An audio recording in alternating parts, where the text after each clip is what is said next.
If you're new here, let me quickly set the context before we start. We look at horse racing through data, race structure, and risk, not tips or hype. Instead of jumping straight to who will win, we slow things down and first ask, which runners cannot win and why?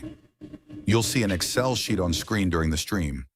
Think of this as the engine that runs the analysis here. It's a proprietary model we've developed to understand how a race is shaped, not just who looks good on a race card. By combining pressure, pace, distance, class, and competition, the engine helps us see where a race is stable and where forcing a pick would be risky. When the signals line up, we act. When they don't, the engine tells us to step back and explain the risk instead. You can use the timestamps below to follow the analysis race by race. Welcome to the Grandstand Gazette, data-driven horse racing analysis, educational use only. No betting advice. Full disclaimer in the description.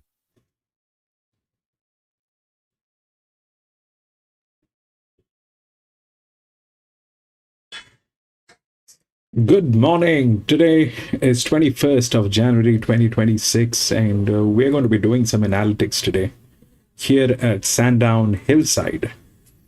This is how the track looks like. The track has two circuits. One is a lakeside, which is this side of the track, and the other one is the hillside, which is this side of the track. Today we are going to be using this particular circuit. Now, the track is one of the toughest places in Australia. Why? Because the last finishing mile for the hillside is about 490 meters. And the ground reading is good today. We've got 8 races here, and we'll see what we can do here. We have raced here a few times. There are some key things about this track is this, that the maiden races that generally are there at this track, they generally do not favor the fillies or the mares if they're maiden. So those are the key things about this track. Like I said, this particular stretch, which is a 490 from the last bend to the finishing post, is about 490, and it is a little uphill. It is not flat surface, it is a little uphill here. So we'll see what we can do here today. Welcome to Grandstand, and we do horse racing analytics, and we do that in 2 steps. First, we try and identify the best horses through physics, mathematics, a little bit of understanding of horse racing. And once we have identified the best horses, that's when we take a look at the horses at the paddock, when we get the live stream from the paddock or the gates. If we find that all the horses that we have chosen are looking good and good to go with, we wait for the results to validate. But if we find that there are better horses at the paddock and there are circumstantial changes, we often give it a shout out, and that's exactly what we try and do. So we are here at Sandown Lakeside. This is the first one, which is a maiden 1,000 meter. We will look at the odds and see what the market is saying.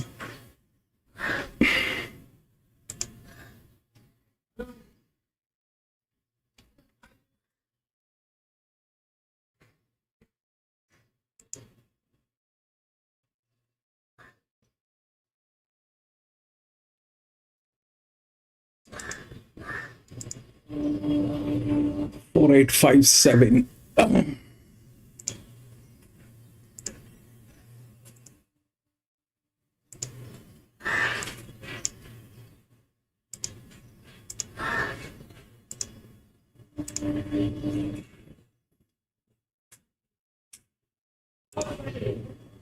Well, for some reason, I think the races got a little delayed here at Sandown, because last time I checked, I was on time, but now it is saying that they are going to take another 15 minutes to come up with the races. We'll see what's going on till then, and we'll work things out. Anyway, so that 4 is the favorite, and that's how it is.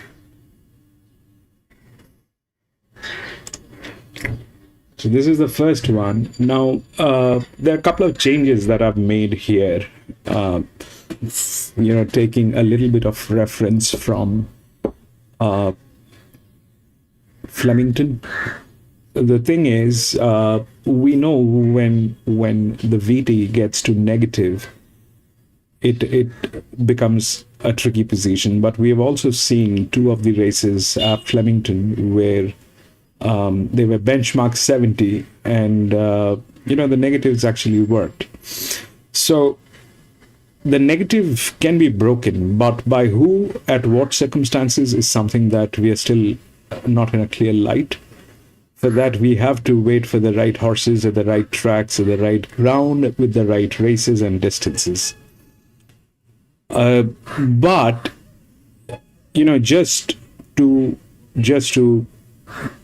make sure that we are moving forward, I have included this particular channel here, which is the sequence plus. We have a sequence negative, and this is a sequence positive. How that works and where it will be applicable, we will get an idea through the races, and we'll see how that functions. But for now, since we do not have the right races, we still haven't got, because Randwick is of no help. Flemington, two of the horses benchmark 70, they actually got through. So we need to get a direction, but how that direction will come up, we'll get to see with the races that are going to be here today. We'll take a reference. This is probably not the right track to get the reference from, but we will use it in a way so that we can refer to it. So for the first one, that 4 is the favorite, which has no races, but has a very good jock, probably the best jock, which is there. Then we have 8,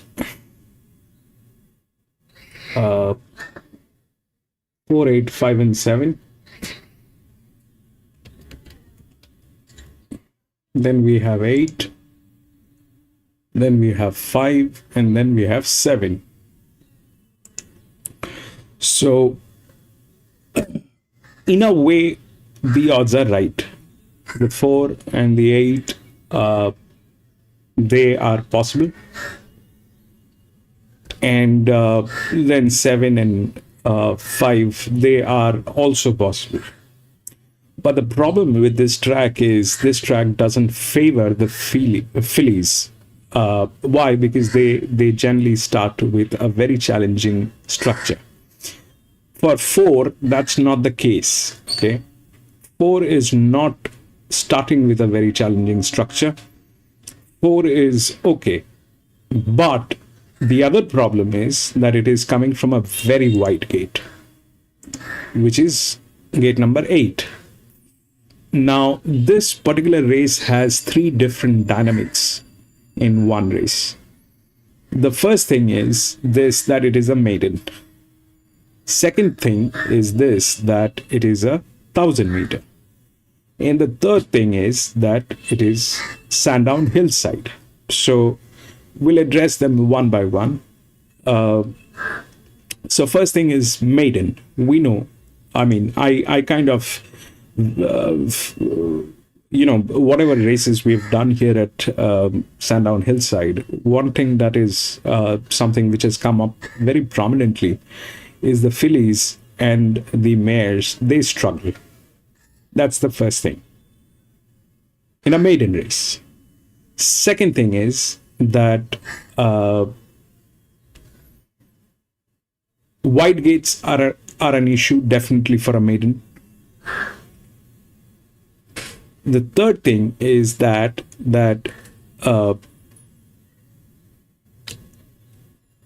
if it is a 1,000 meter, then it is going to be on pace, probably. So wide gates should not be an issue. So that's a contradiction. One side is this, that the wide gates are an issue. The other side is that it is 1,000 meter, so wide gates shouldn't be an issue.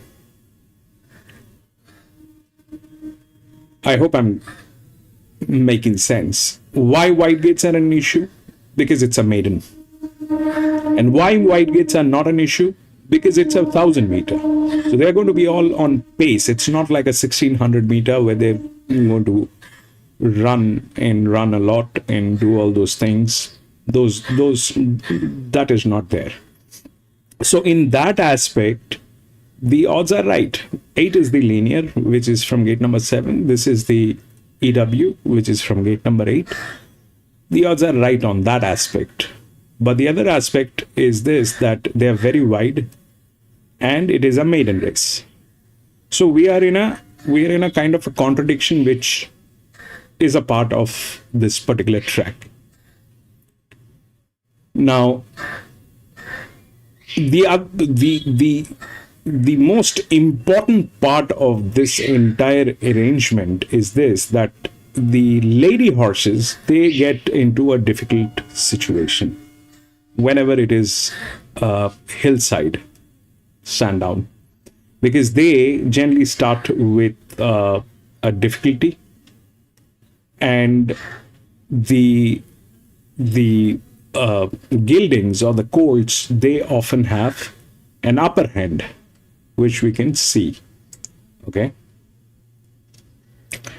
so this is structured in a way which can go in many directions.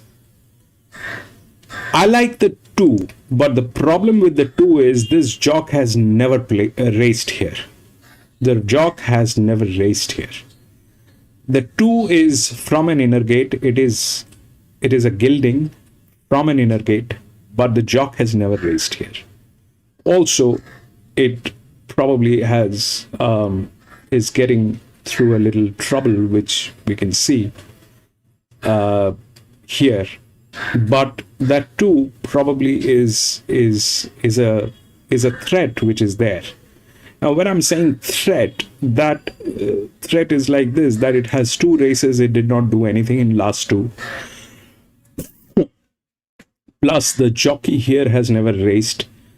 So we don't know how good, bad, or how this will actually unfold. But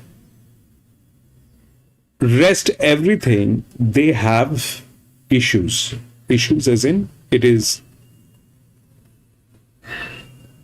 difficult to work with. It's a maiden. If we feel that the 4 is going to come through and knock out everybody else, then it is a gate number 8.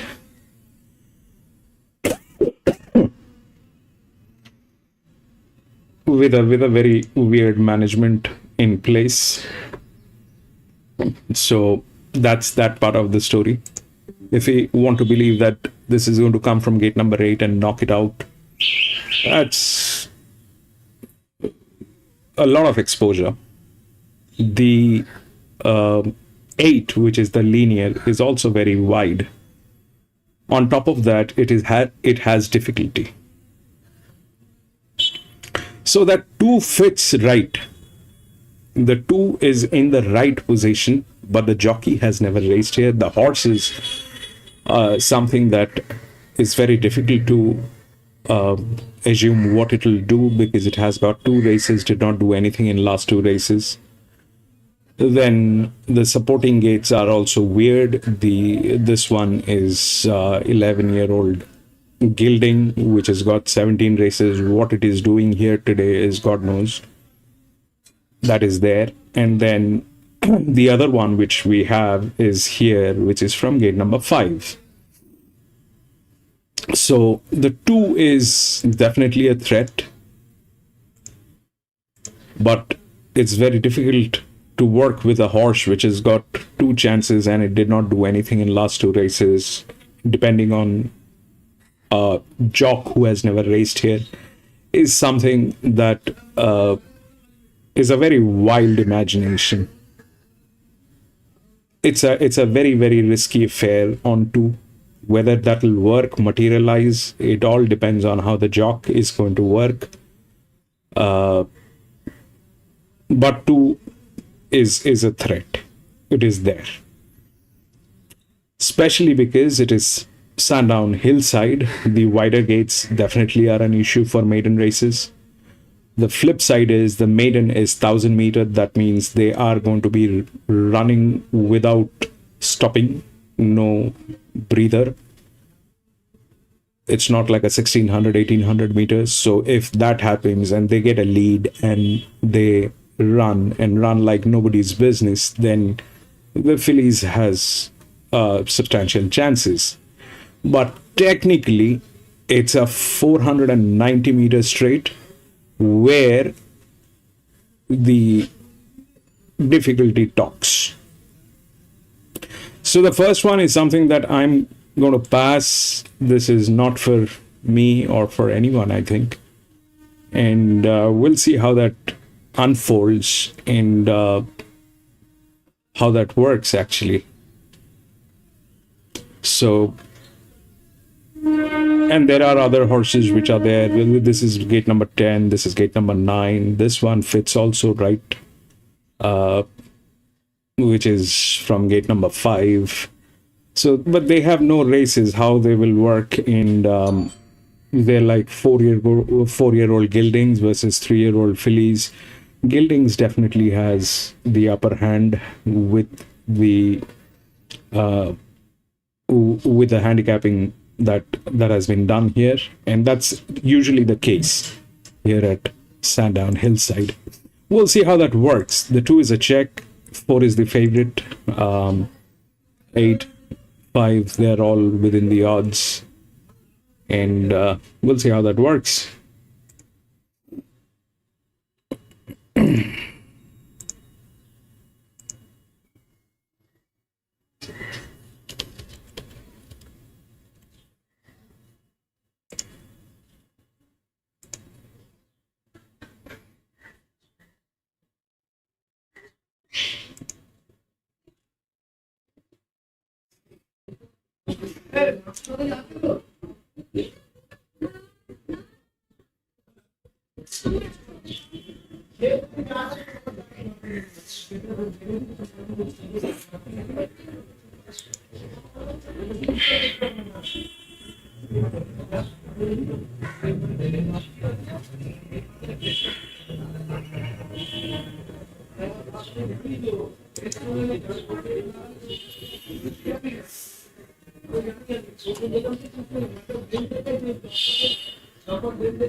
Finishing Ipswich. Let's watch Ipswich.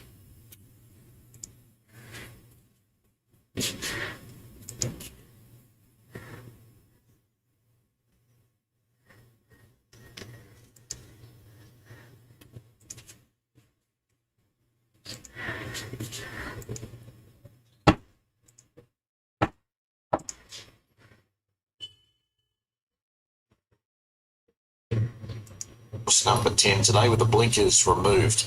Key component hit the line well last time out here at the 21.50 to be close up after settling last in the run.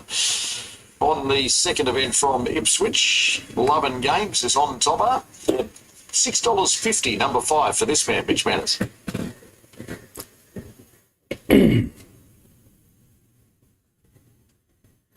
Was Mood joins us from the National Radio Network as well. Just thought it didn't run 2100 out last time around at Lismore.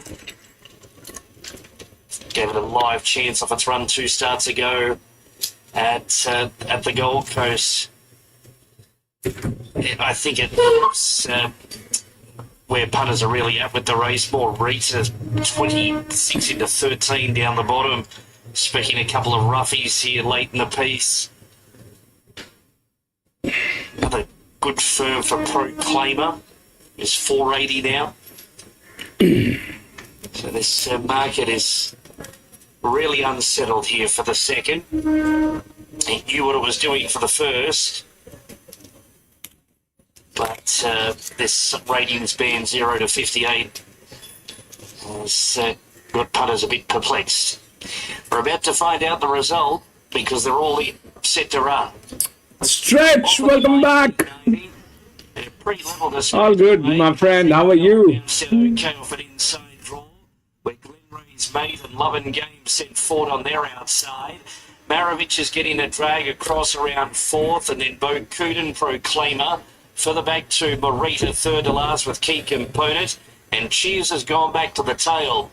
So pressing on with the jog now, Love and Games took it up over the crossing. 1,500 metres left to run, leads by 2 lengths. Classique Gel in second. Now Wilson Taylor popped off the rail there to be one off. On the outside of Proclaimer, Glenray's Mate 4th. And then followed by Marita, who's 5th the inside, and Maravich, who's still looking for a spot. Bo Kuden's back and wide, then Cheers and Key Components last. Excellent. So once finding the top, Brooker really put on the brakes here on Sandown is very difficult to stretch. Sandown is a 3/4 clear from Glenray's Mate, who's done plenty is of hands down one of the most difficult places in Australia. Proclaimer. Bo Kuden is 5th and Maravich is next to the outside on a wide trip. Marita the rail Key Component and 2.5 away Cheers last of all as they head down the side of the track. 700 out.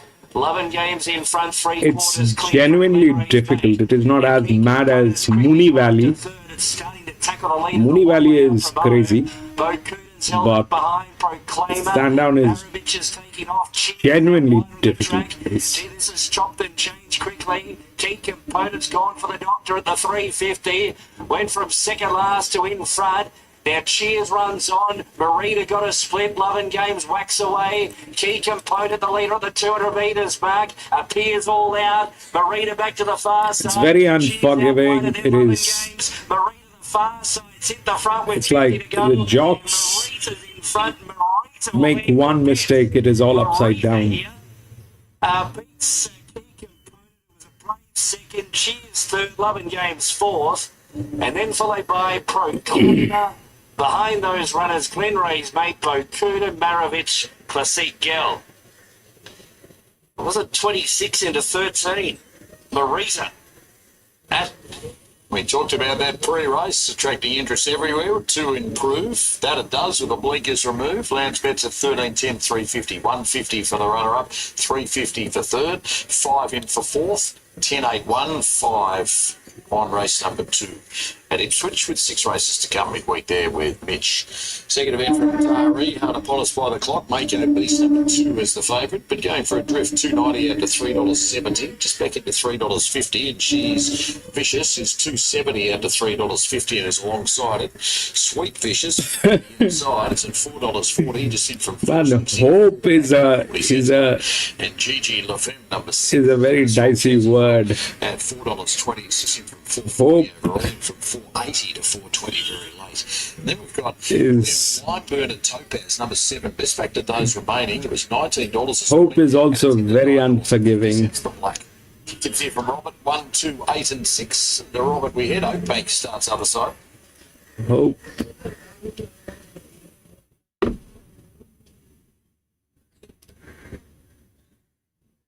Thank you very much. Yet again, race 2, first race on the card. Winter Lips, it's a unusual name for a greyhound. Alan Woods in the 1771 over the 300 metres. Welcome aboard, everyone. Tarry race number 2 and your favourite.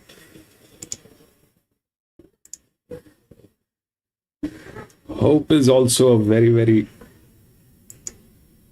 dicey word.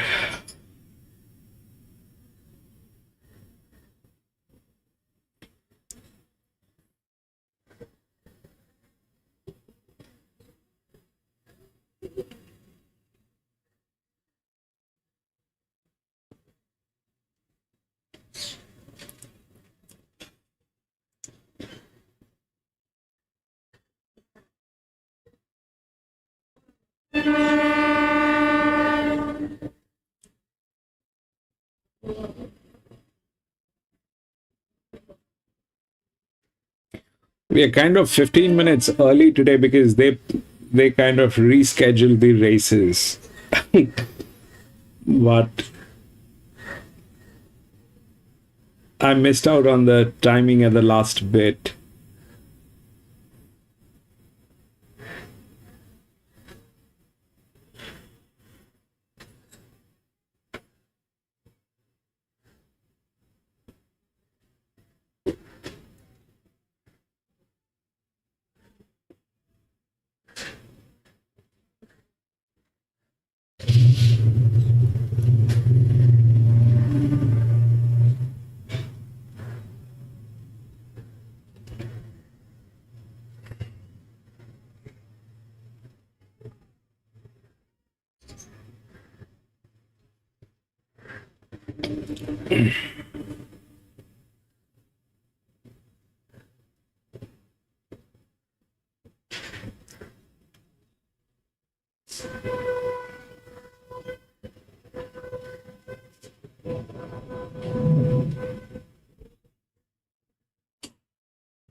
Yeah, eight is good, but with having said that, so what is the mechanics of this track is this that the lady horses for the maiden races, they have a very, very difficult task.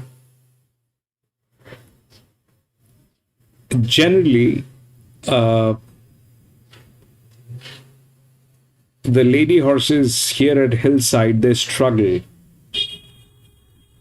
The mares and the fillies, they struggle because they start with a difficulty in the maiden races.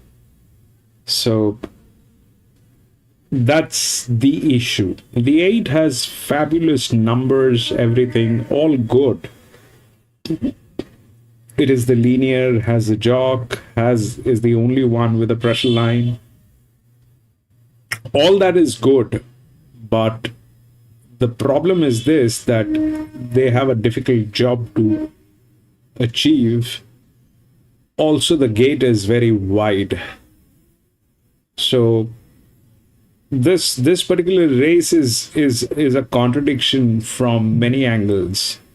The track doesn't support the wider gates. The distance supports the wider gates.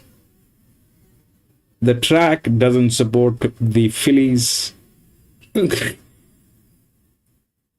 So those are the key components here. And the 2 is very unreliable for many reasons. The jock has never raced here.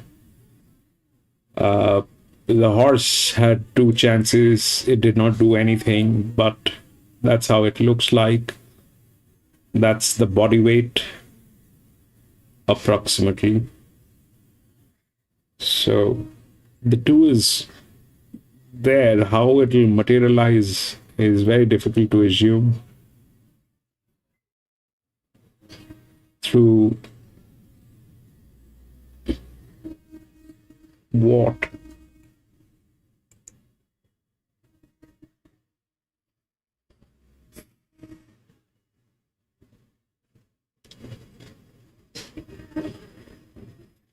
I wanted to do the Kensington today, the Randwick Kensington, but it is heavy and that's why I avoided.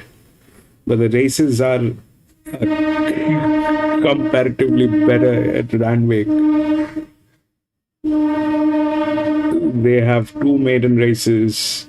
These guys have 3. But they have 7 races in total, and these guys have 8. So there we have a few benchmarks, 70 and up, I think.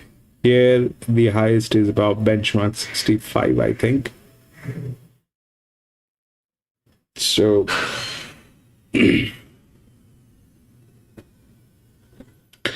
but I primarily did not choose the Kensington is because of the ground reading. It is very heavy, and not that Randwick has been playing fair. Fair as in like Randwick is very unpredictable at this point of time. What it is doing, God knows.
Saturday, bro, I don't know what is there.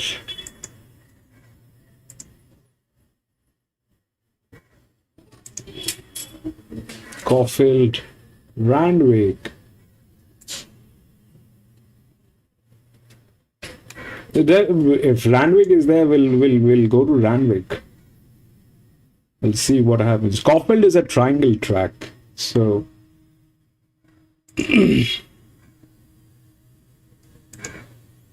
I like to stay away from the tracks which are triangle in shape.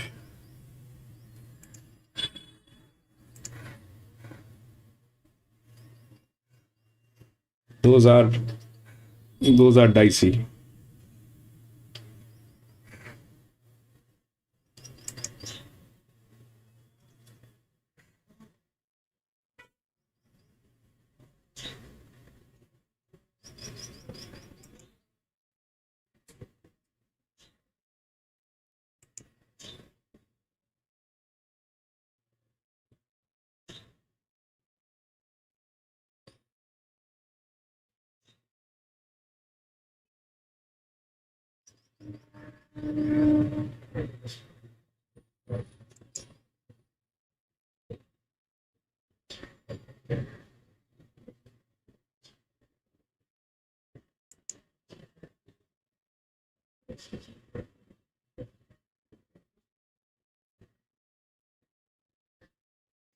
It's showing Randwick. Let's see what's going on at Randwick.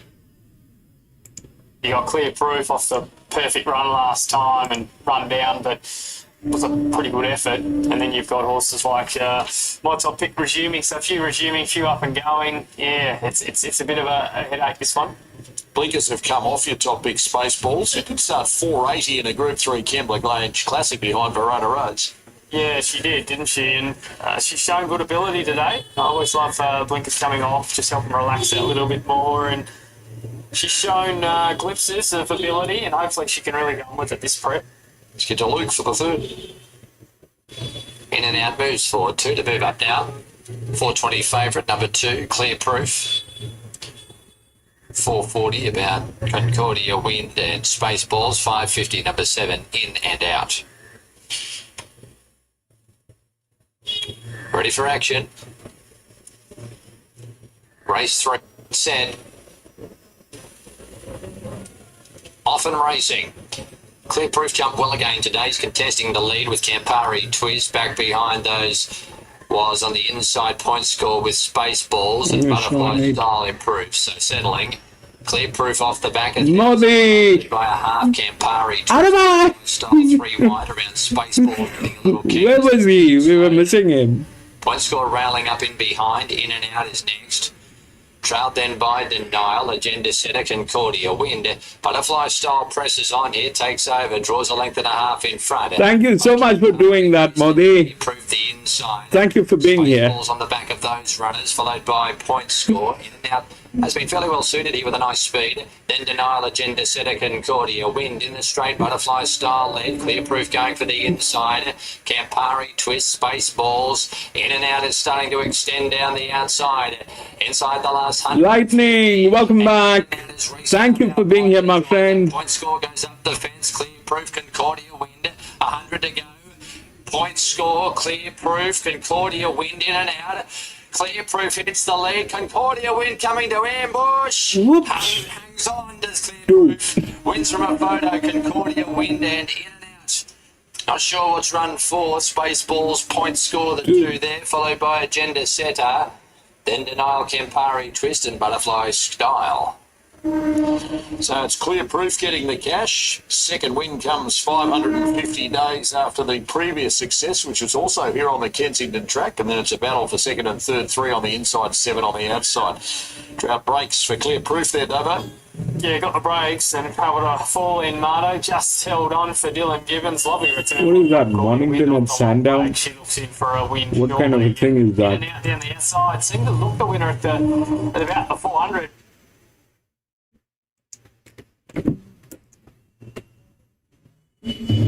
Got brilliant. Lightning, brilliant.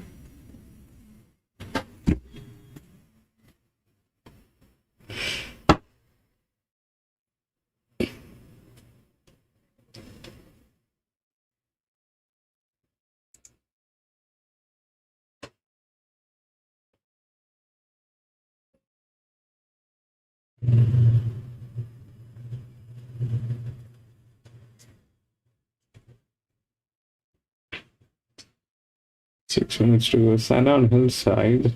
They're saying Mornington. What is Mornington? Mornington Premium.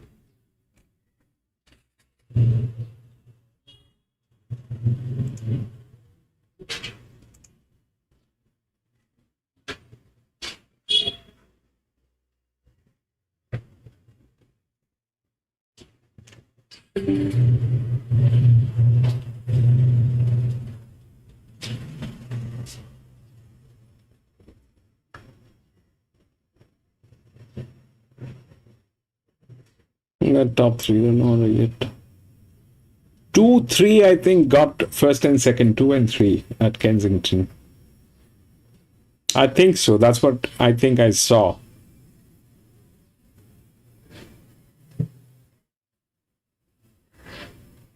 The 3 was furious in the last 50 meters, maybe less than that.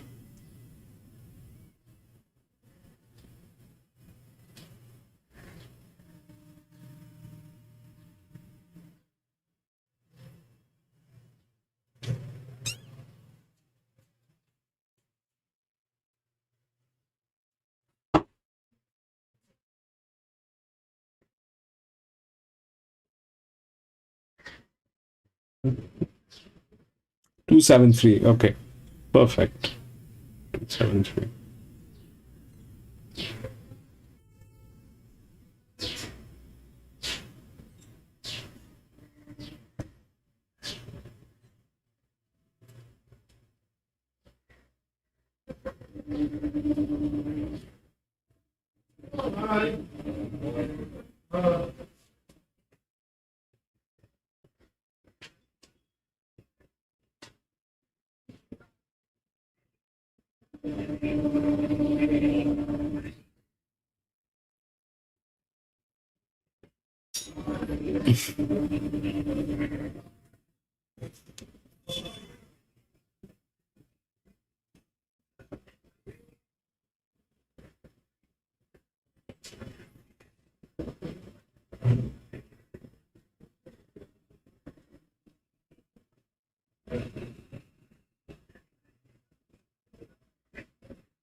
I don't understand what they're trying to say. Mornington at Sandown isn't like these races were supposed to be there at Mornington, but they're not doing it at Mornington and doing it at Sandown. Is that what they're trying to say?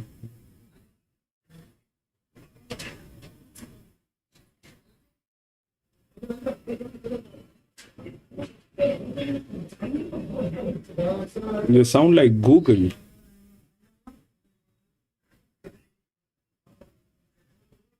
I cannot understand what Google says in the contracts.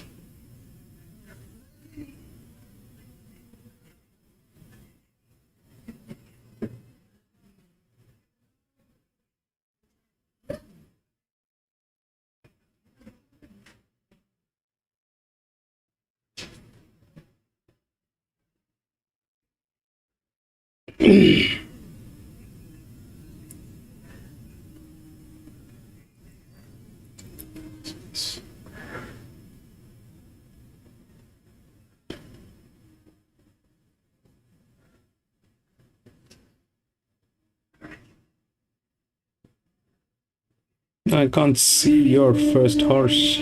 I am out. I'm. My recommendation is pass. The two is probably the. I mean, I would have loved to suggest and back the two if the two was not like what it is. The jock has never raced here. But this track is a little difficult place for the fillies. That's what it is. This race is a puzzle. It's a puzzle.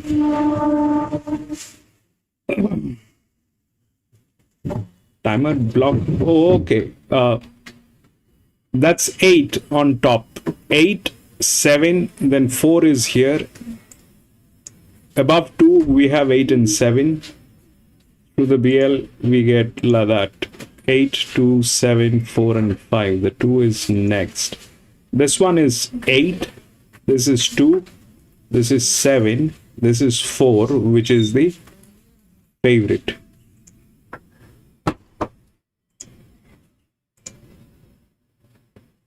Group 3 place, Mrs. Chrissy. It's won 1 of 3 jump outs, third at Mornington in the most recent as it steps out for the debut today.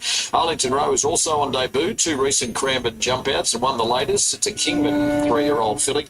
And number 7 next in line, Fast and Insane. Place 1 of 2 in its debut preparation on the synthetic track at Ballarat. 2nd and 3rd in Cranbourne jump outs as it resumes at start 3 for Kieran Maher over the 1,000 metres. We're on a good 4 track today on the hillside at Sandown, so the bigger of the 2 tracks, and the rail is out 8 metres, the entire circumference. So we take you to Sandown, ahead of the first.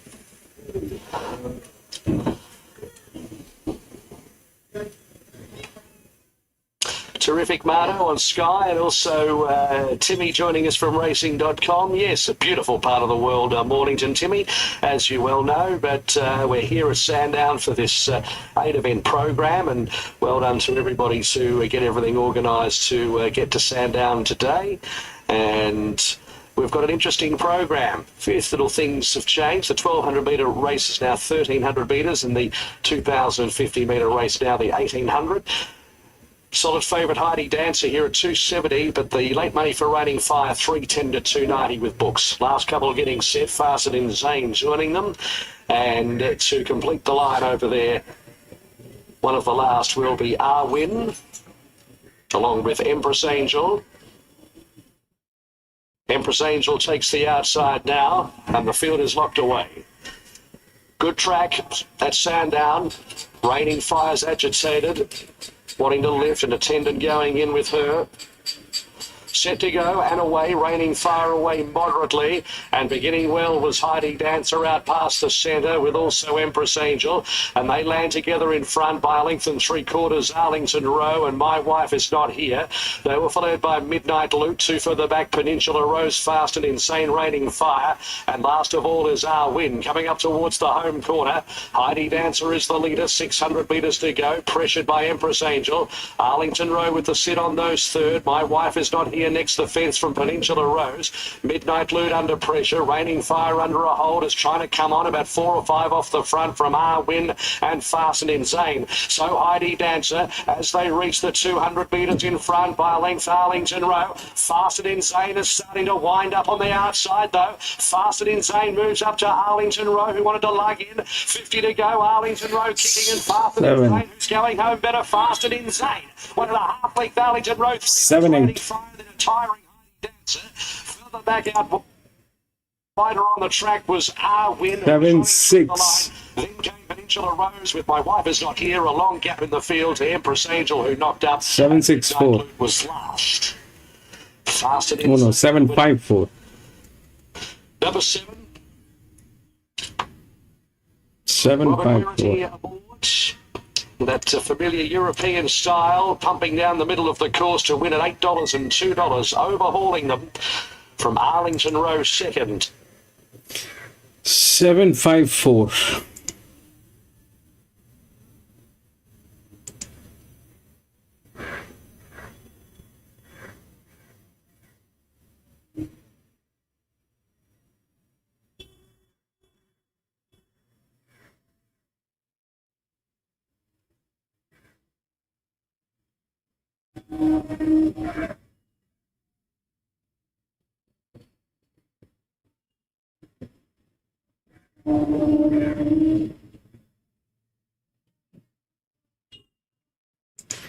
That happened. Anyway, we'll move on to the next. The benchmark 66, I guess. 62. Benchmark 62,000 meters.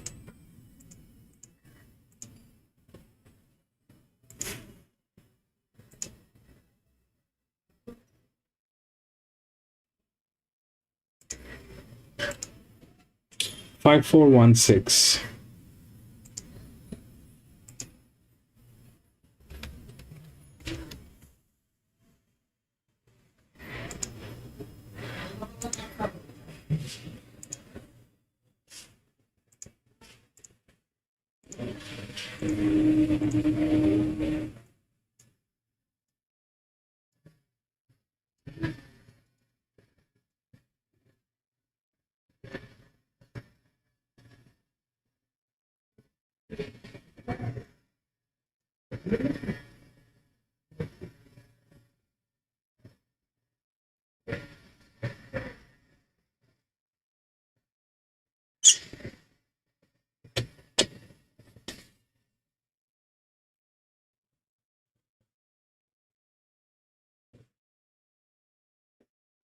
Okay, so we've got a few races like this. The other one is here.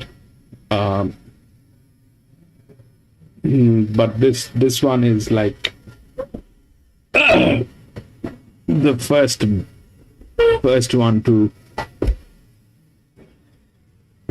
work with. So what are we looking at is the great recipe of Victoria with same sex, same age. Now in this, generally a horse with a low pressure wins. It is one of the diciest. So let's understand what happened here. So the 4 did not win. The 7 actually won. But why? And how did that happen? So the 2 was actually bad, which did not do anything. The 7 was from still gate number 6, and it had advantage with some amount of form line, and it went through with one of the best jocks. So that happened. Here, so the key thing is this, that the 4-year-old gelding is, it was very difficult to believe what the 2 is going to do, because the jockey has never raced here. So if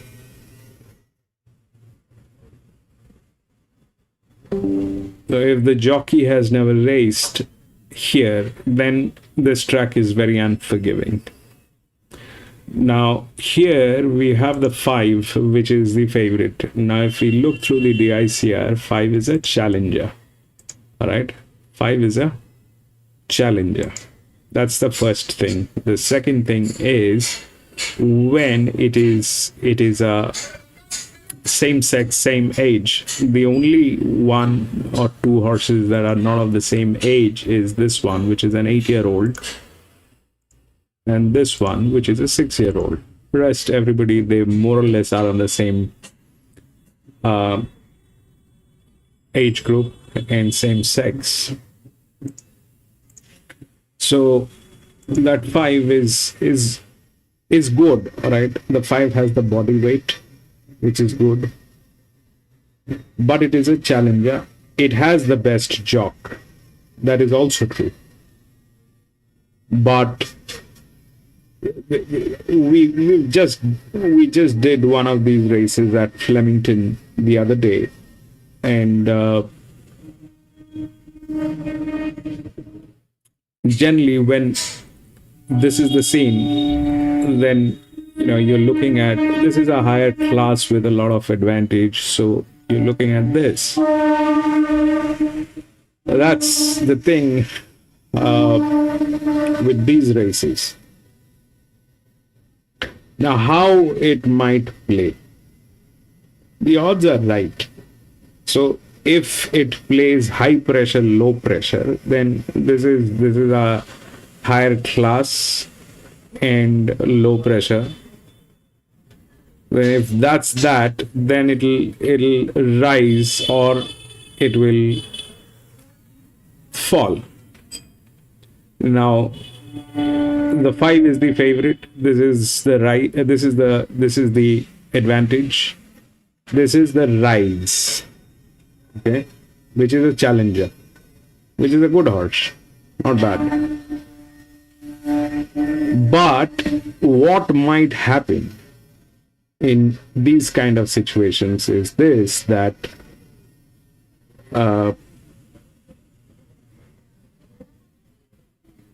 things can go wrong, and things can go wrong for the 5 in multiple levels.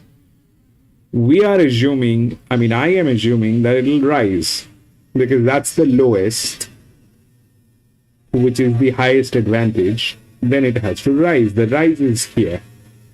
But what if it doesn't rise?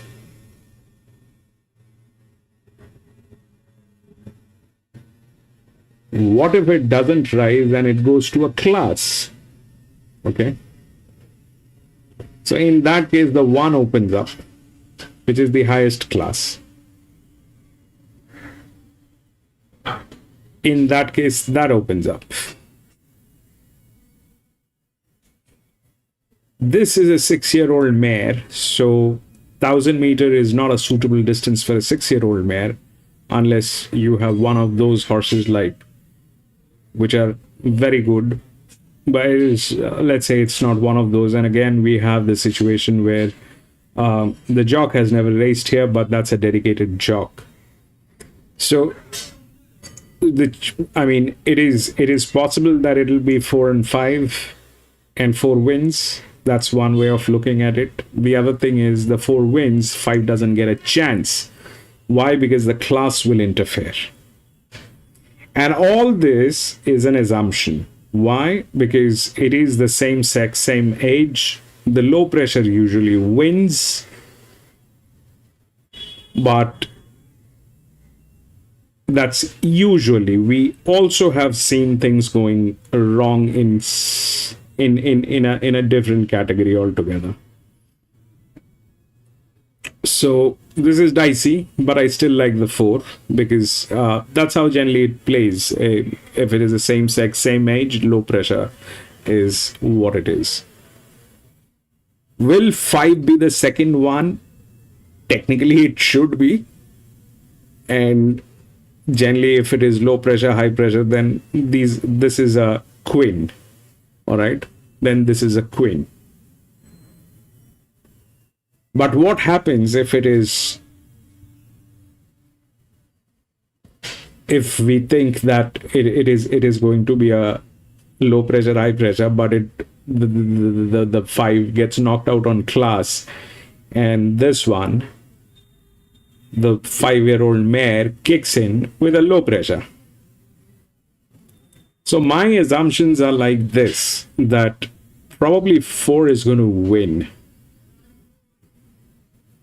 Whether 5 will get the second position or 5 will win is a dicey proposition. Generally, on a same sex, same age, the pressure doesn't win. But here the pressure is exactly 0. So that's where it is. The advantage line is here, but that's the highest leverage model. That's that part of the story. But the leverage is given to a horse which is a challenger. That is how it should be, because you have a leverage as a challenger, you get entry to this race. But the 4 is sitting here with a very, very sharp upside. With that advantage, so is the 1. 2 probably is not the thing, because the jockey has never raced here. It is very difficult for the jock to understand how things might work. But that does not mean that the jock doesn't have a chance. Of course he has a chance, because it's a 490. I like the 4. Things could be 4, 5, then it drops, and then it drops. This cannot be here. That's an 8-year-old. Then it drops either here, which is another 4-year-old, which is a challenger. So 4, the 4, 5, then 6, which I doubt. It should be 4, 5, 1, and then if the 2 doesn't knock out the 6, because the 2 has a class, if the 2 doesn't knock out the 6, then probably it is 6. But for that to work, the 5 has to come second, or the 4 and the 5 has to be a queen. This is the first one. I am not going to complicate this by overthinking or doing things that may happen, may not happen. I think 4 has an upper hand because of the class and the advantage, and it's a it's a all mare, same sex, same age kind of a situation. So 4 has definitely upper hand. With the thing also, it is very strong. The jockey is a dedicated jock. The hand is good. 5 is a good horse, performing. That's why it has the leverage, which is here. But it is a challenger, and generally on a all mare, same sex, same age, pressure doesn't work. What also doesn't work is 0. So there are quite a few negatives on this, on the 5. And the positives are definitely the gait, the body weight, the jock is the best. Those are the positives. But for the upper hand, we'll see how that works.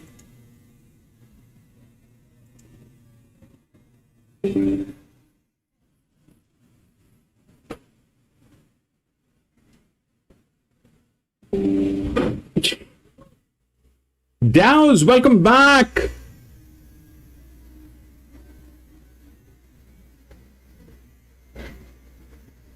Gatekeeper, welcome back.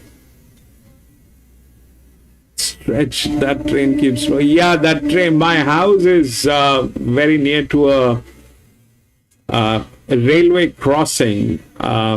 There's a railway crossing which is very near to my house, and they generally honk. The house, did you see the news? Granby versus has been. That was something that we anticipated, Dow's. That was something that we anticipated last November, December, I think. That how long are you going to race that horse? Viva Sistina is like 8-year-old. Viva Sistina is like 8. There's a limit. She's 8-year-old and she is amazing. I mean, fantastic horse. It's a right decision to retire her with grace, glory, instead of making her race. That's a fantastic decision, I think. She is one of the best. She is one of the best. Viva Sistina. He's all the best. Modi, I had 2 and 3 in my top selection, followed by a factor race to Sandown 2.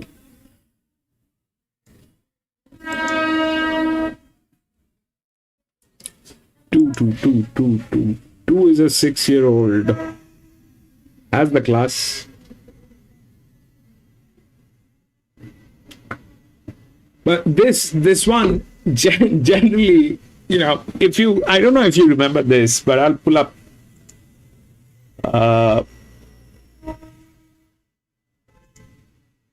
This is the Flemington, okay? We raced here at Flemington, so if you remember what happened here,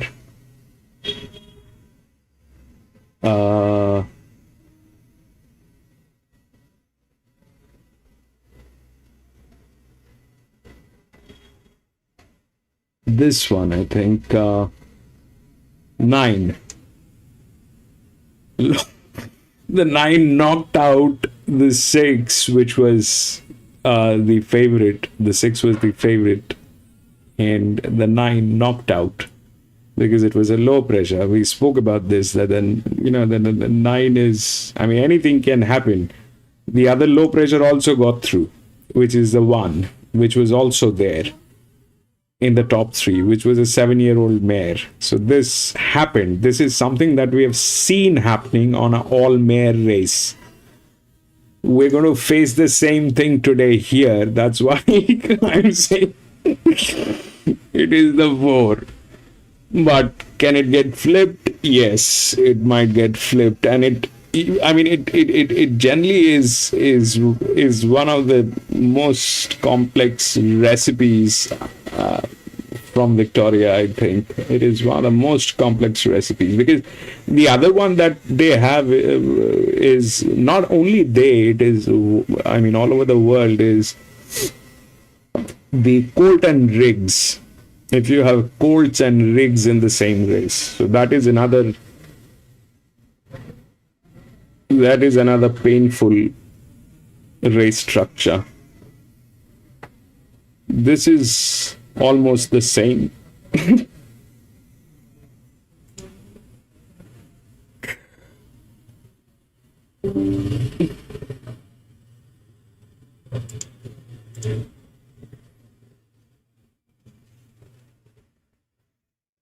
Yes, there was one 11-year-old that was there.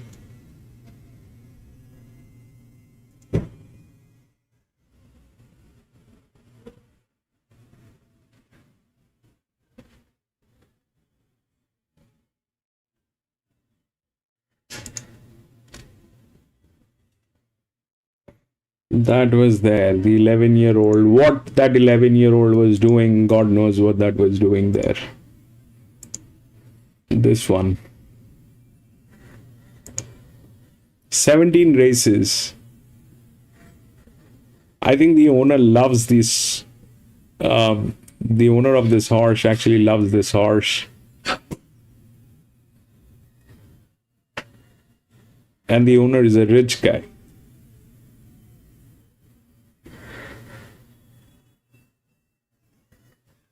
He has a lot of money, that you can sense.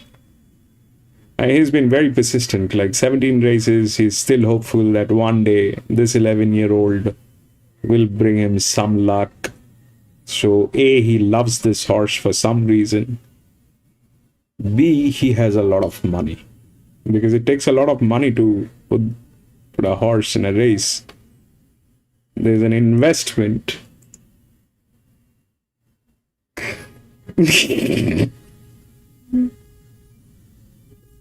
No more premiums with Mark.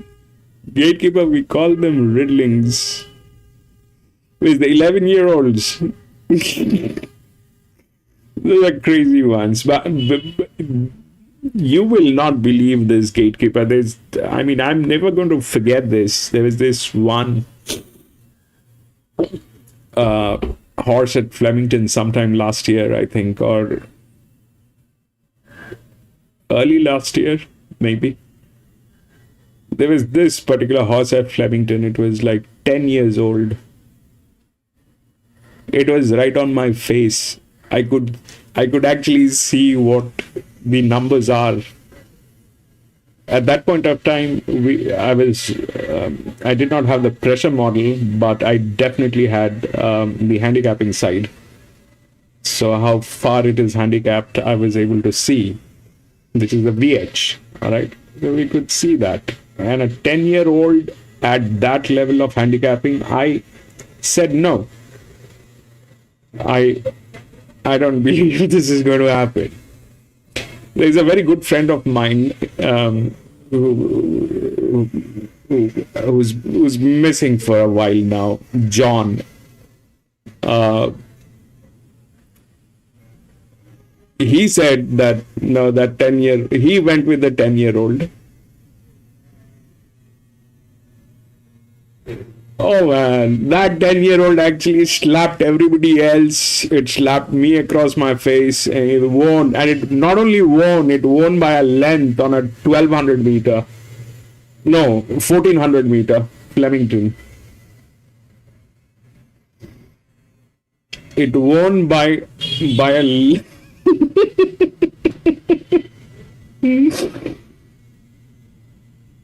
I will never forget that. So Flemington can get those kind of horses. Flemington can get those kind of horses. Some of the horses that are at Randwick, which are like 7-year, 8-year-old, they are also at times very unpredictable, very lethal.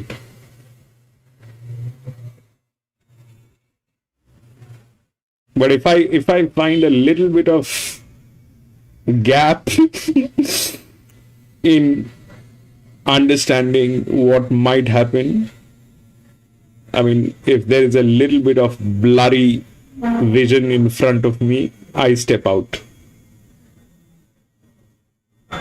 I was never involved with any of the races that had a little bit of doubt. That does not mean that I did not lose on these short shots. That happens, but if I have doubts, I'll step out.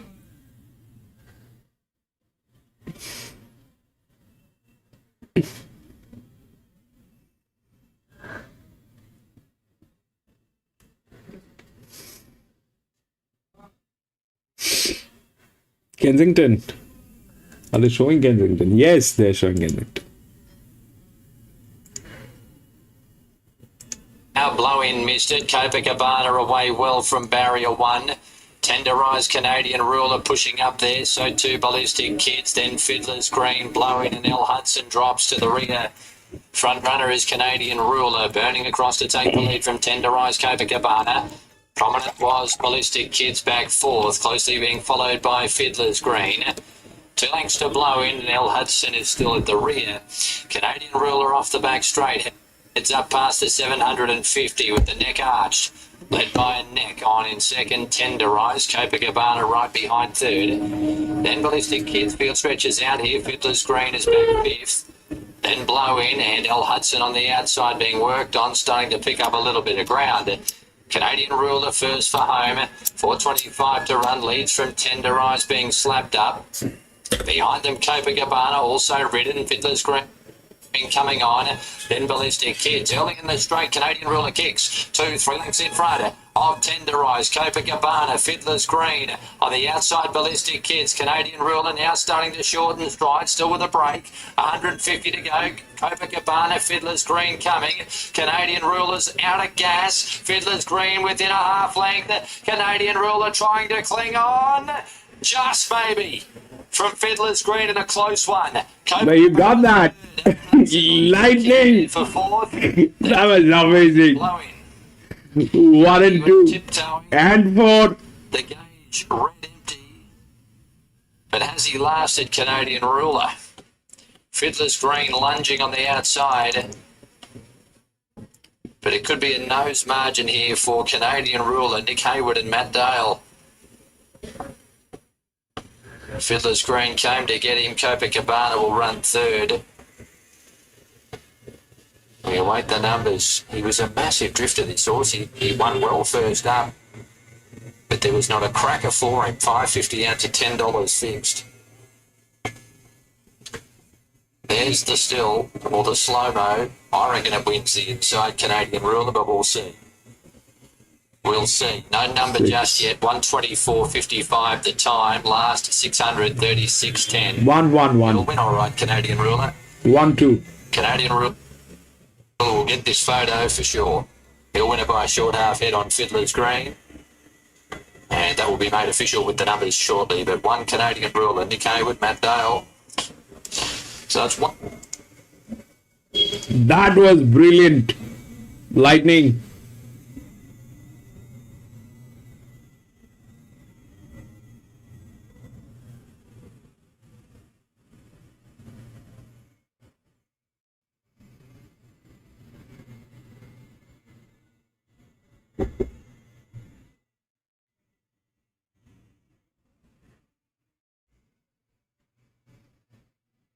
Adaman!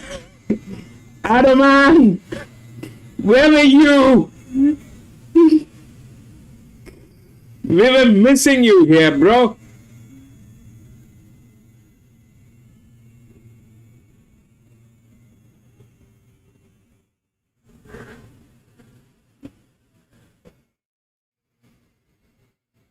Long time.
Adaman was on holiday. I hope you had a great time. And you make me jealous. I want to go on a holiday too.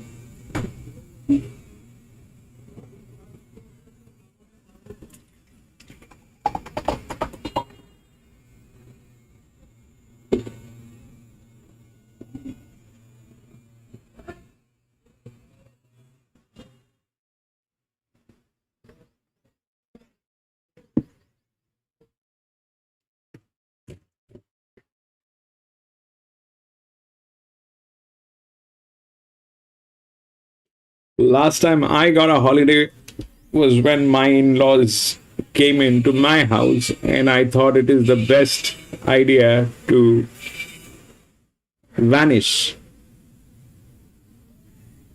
Yeah. The last time I had some sort of a holiday, if you want to call it a holiday, was when my in-laws were here in my house and I just wanted to vanish. So I packed up my bags and I vanished for a couple of days.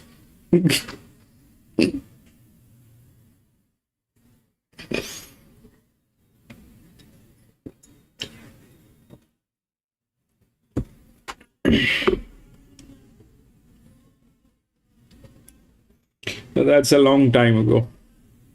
That was 3.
Impression and back to the jump outs as your top pick. Yeah, just a small field here, no, but a competitive little race. I was on with Talladega Girl, who was good winning first up at Cranbourne, led all the way there, and they went to Yarra Valley and didn't get a lot of pace up front. Thought, hell on, okay, certainly had excuses at the very least. Gets Damien Lane taking over, and a good run on the map. Zubel's come back well. She had pressure herself last time at Cranbourne, and with a more peaceful run, she's a danger. Harmony could certainly win fresh. It's trialling well enough, and the claim's useful there. And the 4 is Playlist, certainly in the game, as you can see. And not much between those 4 or even 5 in the market. Small field, 5, 6, 1 for you. Mate, with the bookies last 15 minutes, Talladega Girl is 3.20 into 3, and Harmonette number 1 is best back to beat it. $5 into 4.20 back to 4.40. Playlist is 3.30 out to $4. Zubel is 5.50 back to 5. Froze 7.8 back to 7.50, and Francine 10 out to $14. So a field of 6 to do battle here, and certainly strong chance of winning. Yeah, that's right. It's that sort of time of year, isn't it? The fillies and mares sort of midweek races can be quite strong over the short trip, still with some upside, a few of these. And I've certainly lent that way with the lightly raced Talladega Girl, who's only having started forward today. Get to Mount Hill. We approach the starting time of 4:15. So they're just about right as Harmonette and also Zubel are the last 2 to load forward. I'm so sorry, I completely forgot about putting up the poll. Night fixture was beaten 2 lengths there. Trained by Jordan Welsh to the great job with a small team. So the starter has them in line. As Zubel will take the outside. Zubel in. 6 is taking late money, yes. Ready and racing. Zubel broke the gate hard towards the outside, but also Froze, who takes the lead. Undisputed. Froze is the leader by a length, Zubel 2 length Francine, and they're all followed by Playlist, Harmonette, and last of all Talladega Girl. Heading to the course proper, 600 metres to go. Zubel a little free on the outside of Froze, and also up on the inside Francine held its spot on the fence, as eventually Zubel is going to burn them off around the corner. So at halfway at the 500, Zubel a length and a quarter, Francine, Froze, and then Playlist out deeper, Harmonette and Talladega Girl hooked towards the outside. Has to run past them all. 350 metres to go. Tapped along Zubel. Nursed along. Guided 2 lengths in front of Harmonette, Playlist, then Talladega Girl. As they reach the 150, Zubel shown the persuader from Harmonette, and Talladega Girl is coming on. Zubel One. by Harmonette, Talladega Girl late, but Harmonette 1-6. No, 1-5-6, I think. Froze and last Francine. Harmonette number 1, the winner. Harmonette, Dakota Keene in the saddle for Vinnie Hall. Number 1, the winner. 1-5-6-4. Keene. And gee, this mare has been racing well. It's on resumption today, and before today, her first up stats weren't that good, but she's come. 1 is the 5-year-old mare, the highest rated. Then 5. Then 6.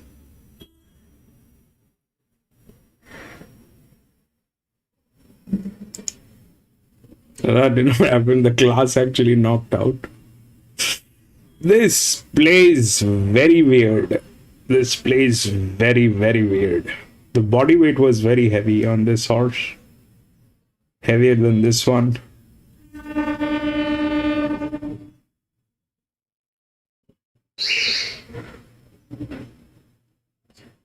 One, 5, 6.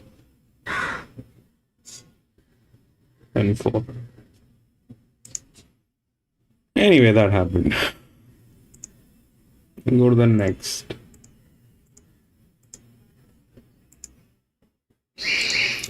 This recipe, whenever it is same sex, same age, I don't know a single person who's not got burnt in this channel.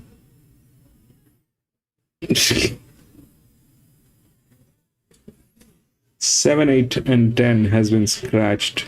We don't have 7, 8, and 10. 9, 3, 4, and 2.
So this is a 1500 meter. This almost is. Um, I mean, I was expecting this one to be here, but now it is here. So what exactly is this race all about? This is something that generally is the first race here at Sandown, but today they put it at the third one.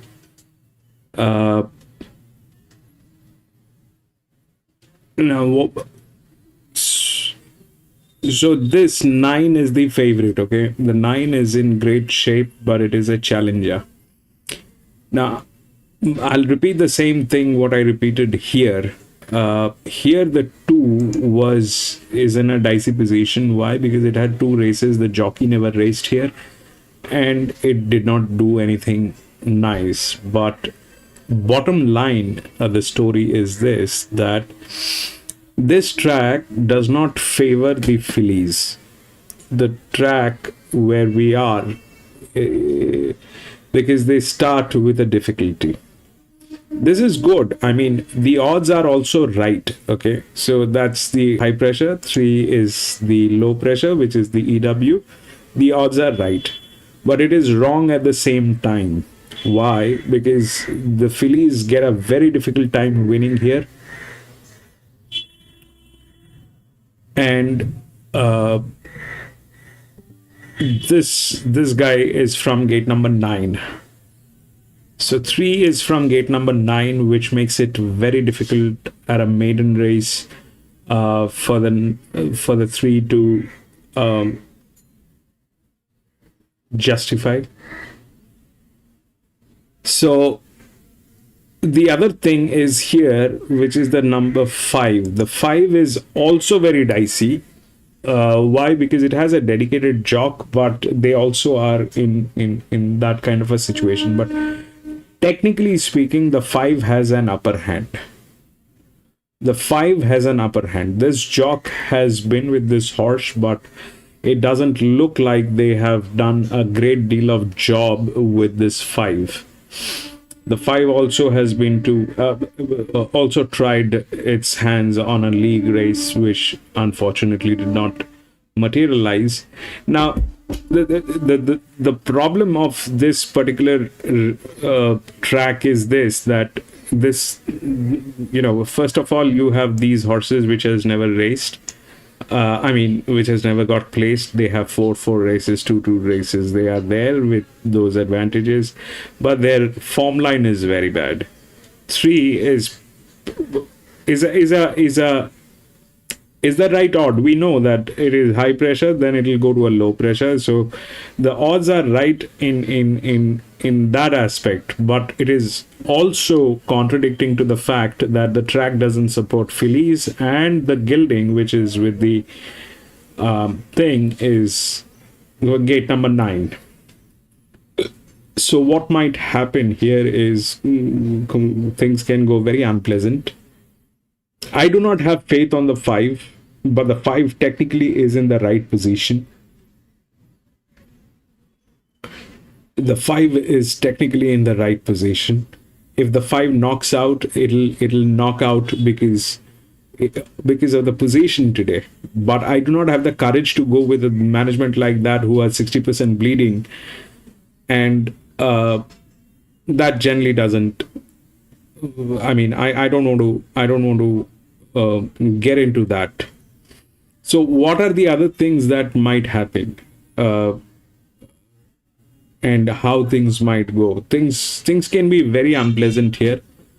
Why? Because the 3 has the advantage, which is good, but it is gate number 9. Here at Sandown, that's the widest gate. That's not the right gate for this horse on a maiden at a 1500 meter, that especially when it has no races. It has never raced. It has a good jock, that's true. Then we have the 2, which is the highest class, is here, which is an inner gate. Is these 2 are the 1 and the 2. They are the 2 highest classes, right? They are the class horses. But when I say class, they also have to reflect here, which is not reflecting for 1, but for 2 it is reflecting. That's a good hand.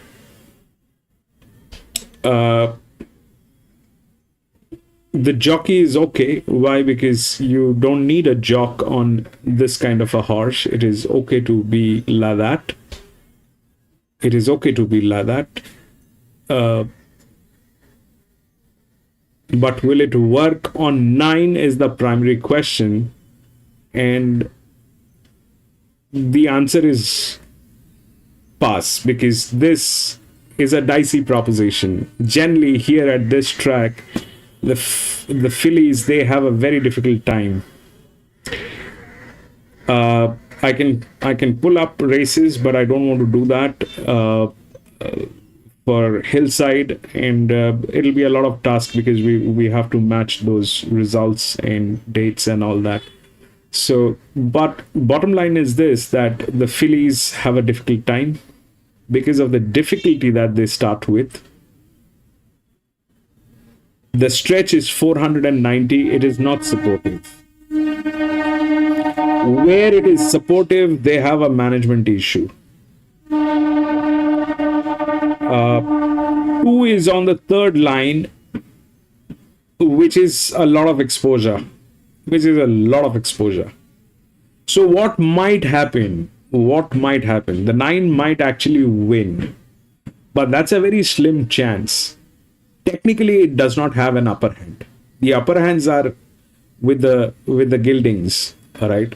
The upper hand is with the gildings, but with the current state with the gildings, there is no straight way of believing that any of these will actually work, especially the 5, which is the check up here, is a problem which is there. It is a dedicated jock, okay? It's a dedicated jock, but they also have issue with the stud farm. This is 2nd on the line, but with that kind of a management,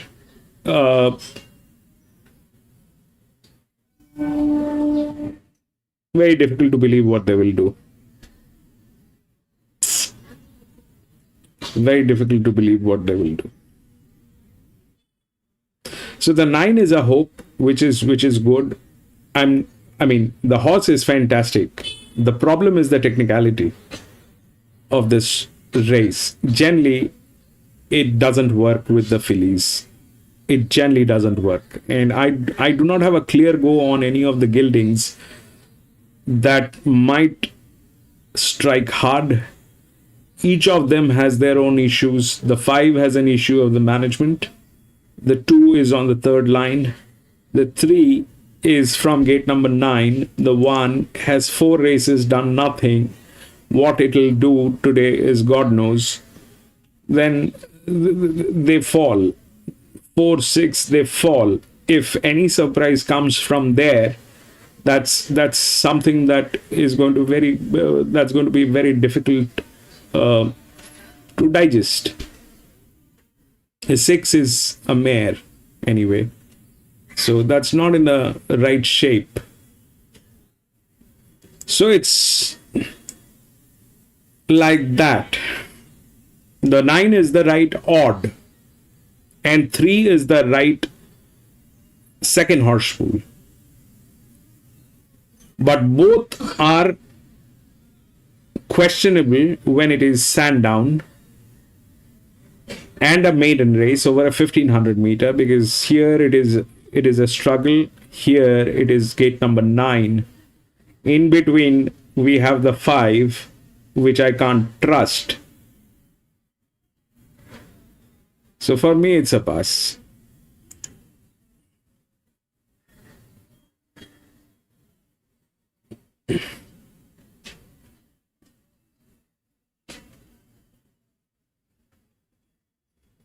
Succeed now. Try. Nice. For some, my app isn't taking any wages here tonight, so just keeping. Not mind, right? The track is playing right today, especially with the first 2 things. I'm not 4, man, 6, gate 5.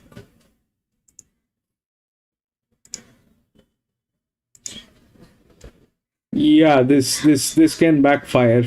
This thing can backfire. Let me pull up a few. Let's see if we can get some.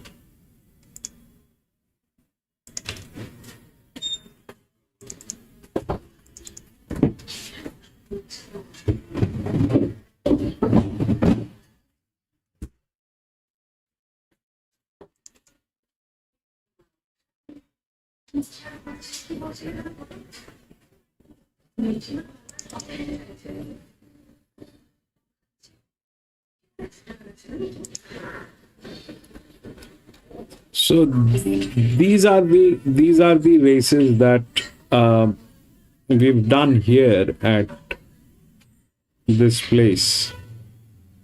This is October 1st, October 2025, and now it's impossible to actually match. But if you can look up the results, I can help you understand how this generally plays with when the maiden is 1000 meter and there are the same ages almost. Here was 5 was there. So these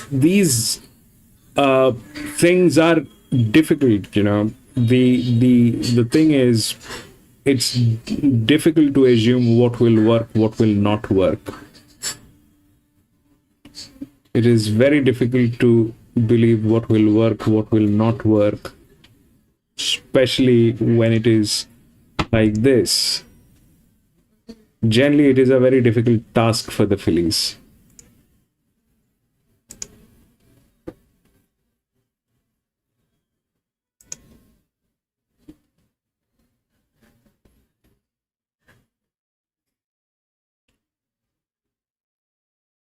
But I think this is probably the last one of its kind. Then we have this one. Okay, we have another pane, which is this one, which is set wet. That's a set weight kind of a thing. Then it gets normalized from race number 5. So yeah, the first, the second was a bummer. The 3, this is equally bad. Then we have this one, which is like that. We don't know which one is the favorite yet.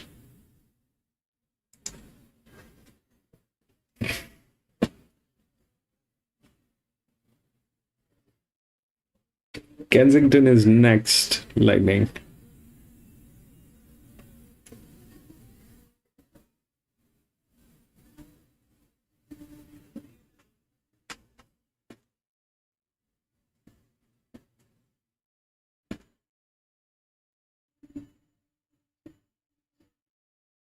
Four-year-old mare 6.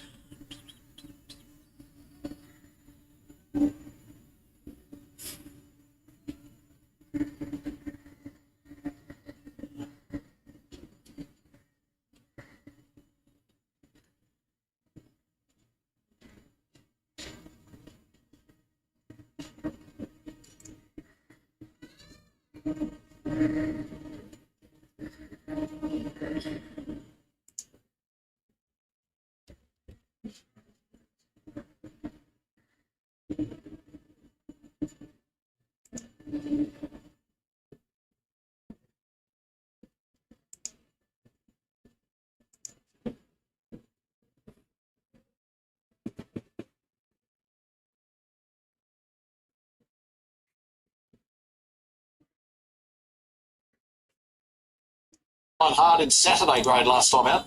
Yeah, she did, Marto. Unfortunately, the price is well and truly gone now, and a late scratching means she's well into odds on. But yeah, we put the best bets in the morning. Obviously, we can only deal with what we've got at the time. But look, she was good last time.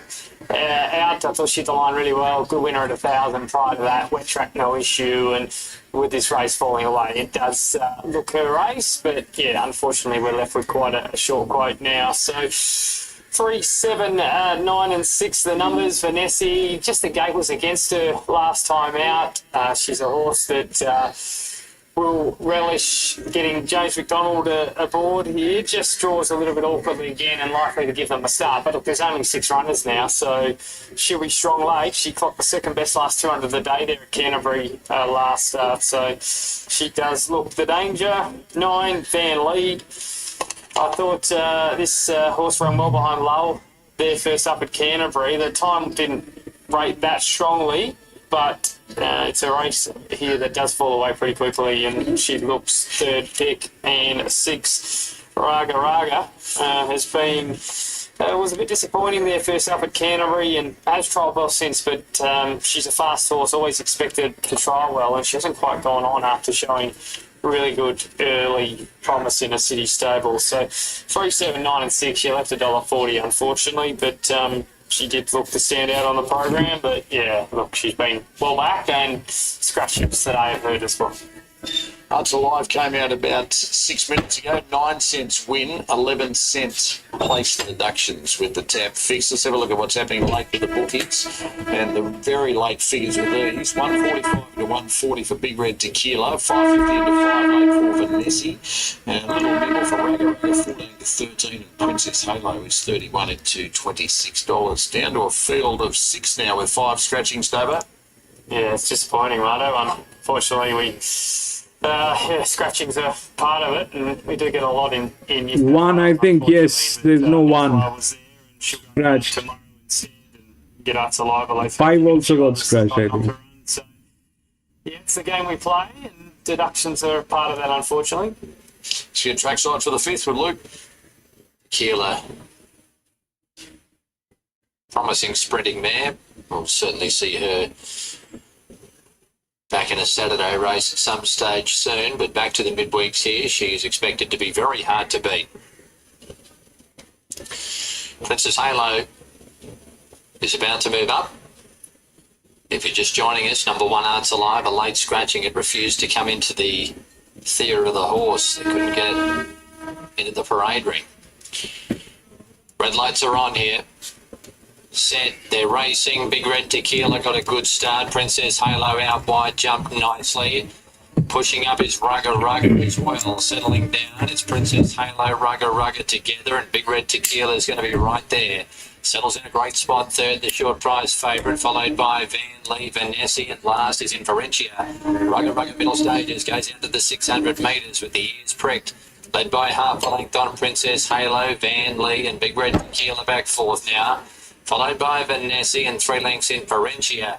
Rugga into the straight from Princess Halo. Big Red Tequila is still on the bridle now, starting to stride into it quickly. Passing the 250, Rugga joined by Big Red Tequila. Van Lee goes up the fence, then Vanessa, but Big Red Tequila goes to the front, 100 metres to go from Van Lee running to second. 75 metres left to go. Big Red Tequila's going strongly. No dramas for the short price favourite. Wins at a length and a half, Van Lee. Vanessa, Rugga in Ferencia, Princess Halo.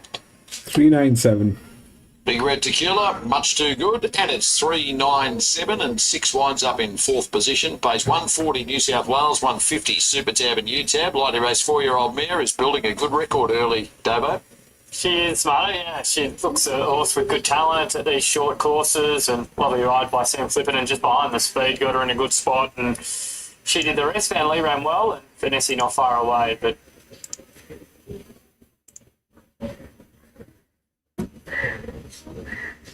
397. One more.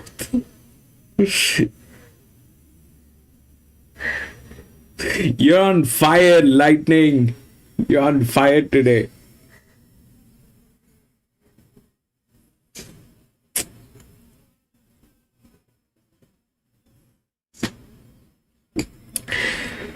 Kensington definitely had some better races today, but I did not go there because it's a heavy ground. But it looks like Randwick is back. So for Saturday, I think Randwick is going to play nice. That's a hope that it plays nice.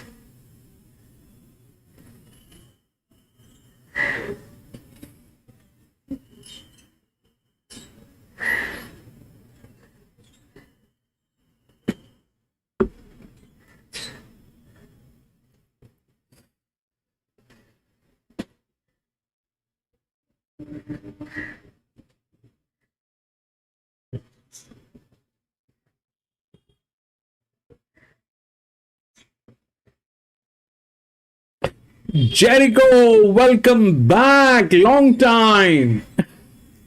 Thank you for being here, my friend.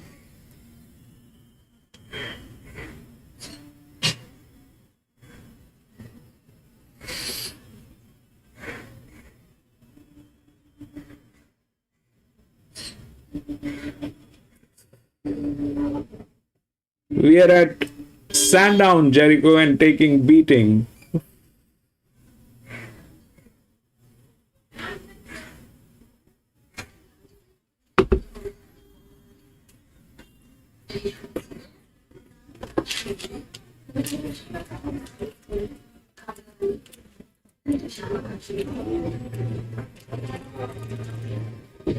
Yeah, it's been a while.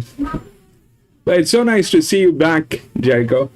Thank you for being here, my friend. Happy New Year to you too.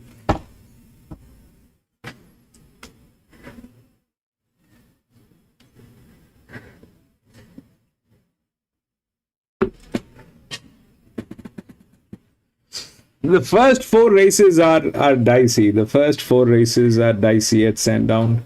They kind of are dicey. There's nothing doing.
We are on the third at Sandown. Doesn't look good. The 9 is a hope. It's got struggle. The 5 you can't trust. The 2 is on the third line. 3 is the right odd, but from a very wide gate. 4 is like that. Not looking good. So things can end up very disappointing. For me, it's a pass.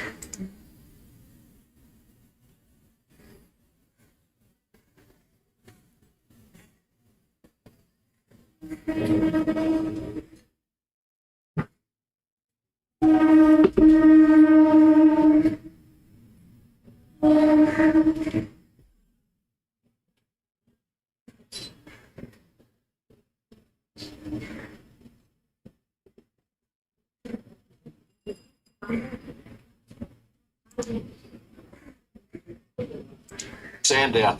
And the hot favourite here is your best bet of the day, Mystery and Drama. It's becoming really short gator, dropping in grade and gets the blinkers first time today.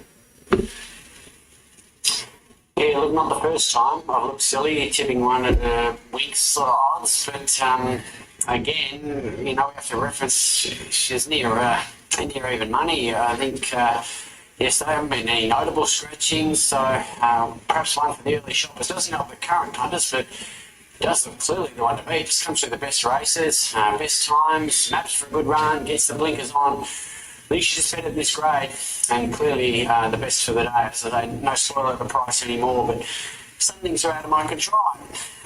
Puny Ball looks some sort of danger, very genuine horse. City Walk, I think, is a big improver at the big price. If you're looking for a value or Quinella play, I reckon that's the one, City Walk.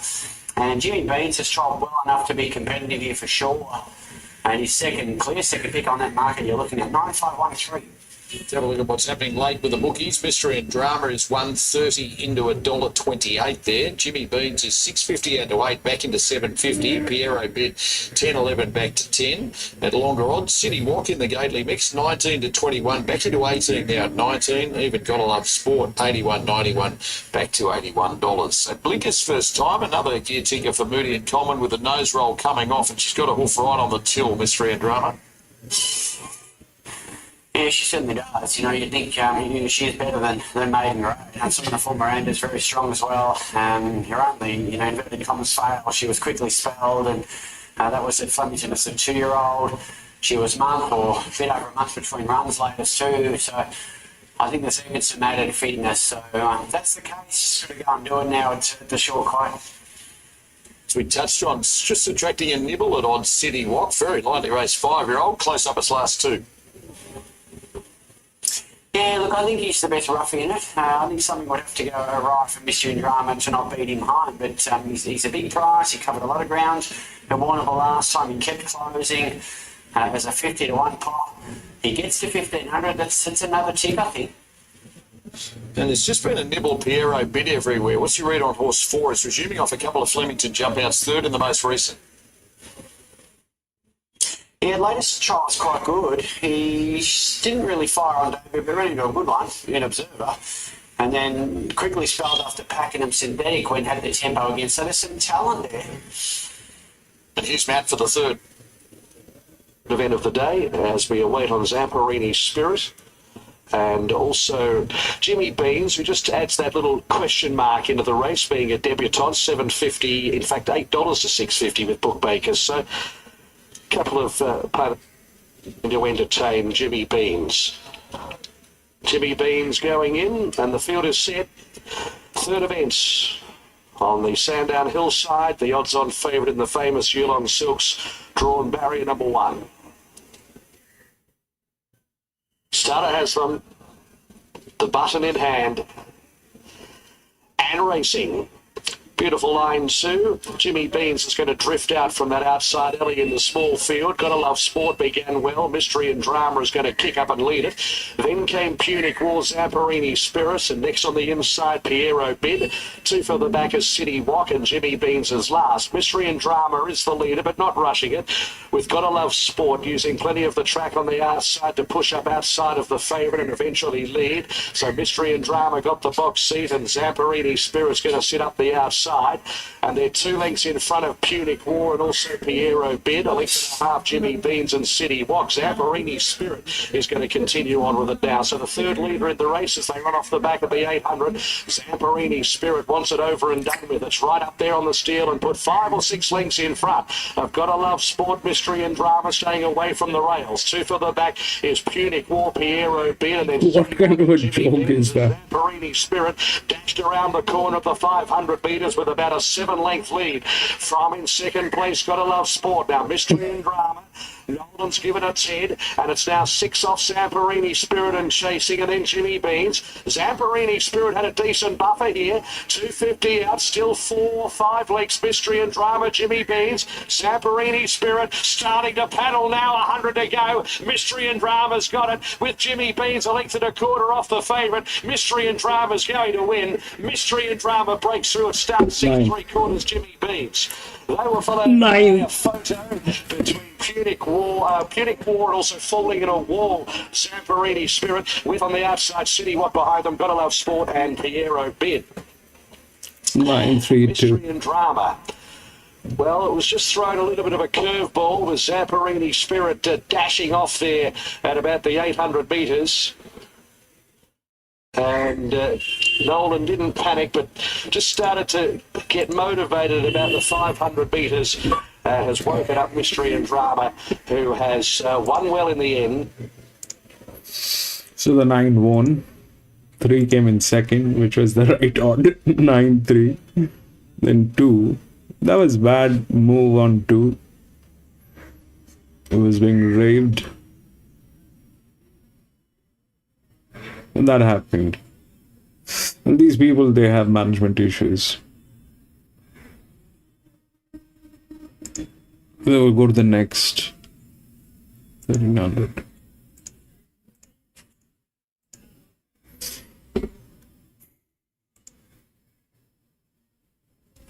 So technically this is the first favorite that was home. Just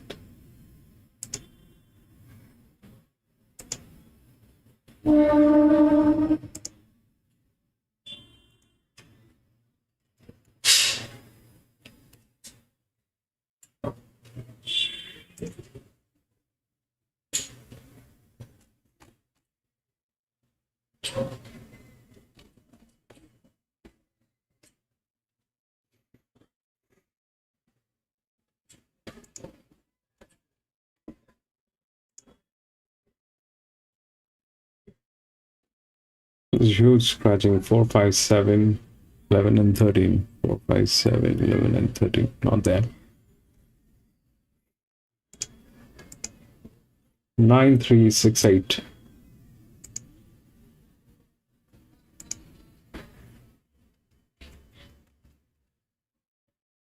Nine, 3, 6, 8.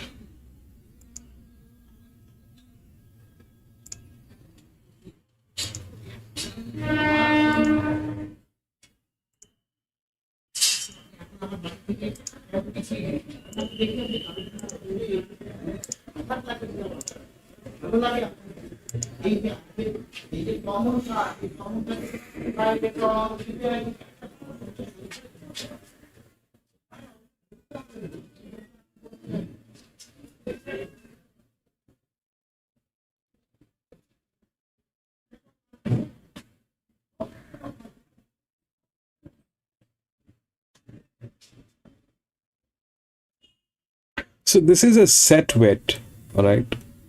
Was a set weight. Everybody is carrying the same weight. They belong to the same class. They are same age and they're same sex. So this is twice as complicated as this one. Now, when that happens, generally, when this is like this. So what are we looking at? We're looking at 8 horses, all fillies. They belong to the same class, and they are the same age, and they are the same sex. So if that's the equation, and this is like this, then the thing becomes the handicapping, which is 6 is like that, which is the linear. I mean the 8, which is the linear, which is here, which is on the second line. That's the challenger. 9 they're talking about is the drift, which is here. If we look at like that, then the 9 is here. What essentially that means is that it is in a very bad state. It doesn't need the physics to win this, but the advantage is there on this horse, but the form line is like that. So that's that part of the story. The 3 is going to be racing for the first time, which is an EW anyway, comes from gate number 5, has the best jock, but it has never raced. It's a 1300 meter. And then the 8 is the linear, and the 6 is the second linear. Now, what basically is the fact here?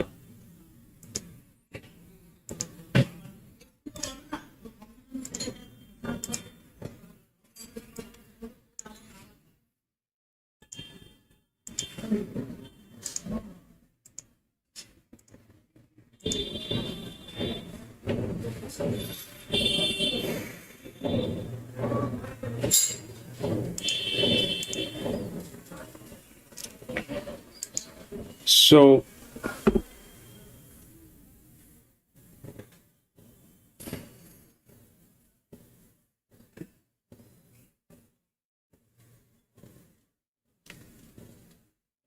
is the highest leverage second line 6.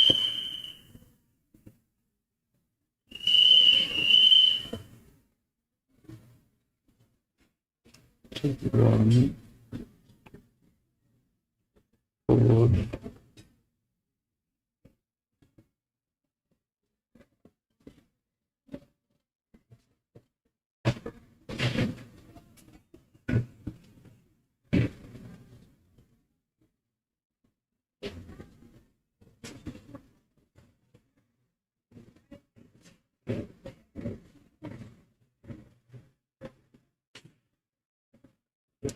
So my assumption is this, that if this is a set weight and they're of the same class and they're the same sex, same age, in that case, the only thing that is going to differentiate from one another is the form line. The only thing that is going to differentiate from one horse from the other is the form line. There's no class, because they're all the same class, with the same age, same sex. If that's what the thing is, then it is here. Should be. Now, having said that, the other problems are like this, that the zeros don't win. Generally. We've had some zeros up here. This one. It did not win. So zeros generally don't win. So if 0 doesn't win, then the second one in line is this. But with this, the problem is the jockey calibration. It is on leverage. That is the highest leverage point that we can see. That's that part of the story. Okay. So this is good, but that's 0. This is also good, but jockey is not rightly calibrated. Then this is again 0, but this time it is the largest drift from gate number 6. 9 is a very far-fetched story. 9 is a very far-fetched story. I don't believe that form line. It is not something that I kind of have any faith. I like the 6, but the 6 is dicey. Why? Because zeros don't win. What happens when it is a 0? If you check the replay of this race, you will see what is the problem with the zeros. Zeros lose traction. Zeros will lose traction, and that's an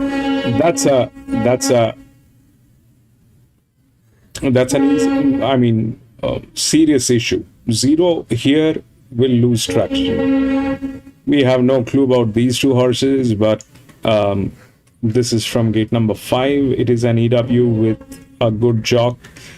3 probably is a place somewhere which is there. 9 winning is difficult. The thing that might happen, because here what happened, the 9 won. Why?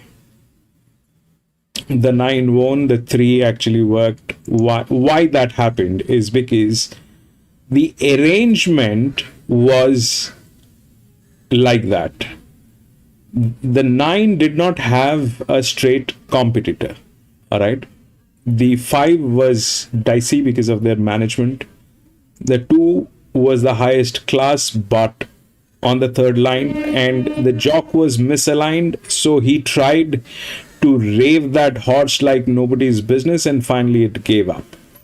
So everything fell apart here. This was destroyed. This race was destroyed in the right way, and the 9 won. It was destroyed in the right way, and they actually sabotaged the entire, the jockeys basically, they sabotaged the entire structure of the race. That's why the favorites, they went home. But there is no guarantee it will happen here, and it is twice as complicated as this one, which was there, where the one actually went through with the highest class. Here we could figure out the class because it was not a set weight.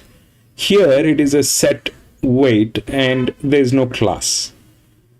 The thing gets twice as complicated. The 6 is the highest in terms of form line.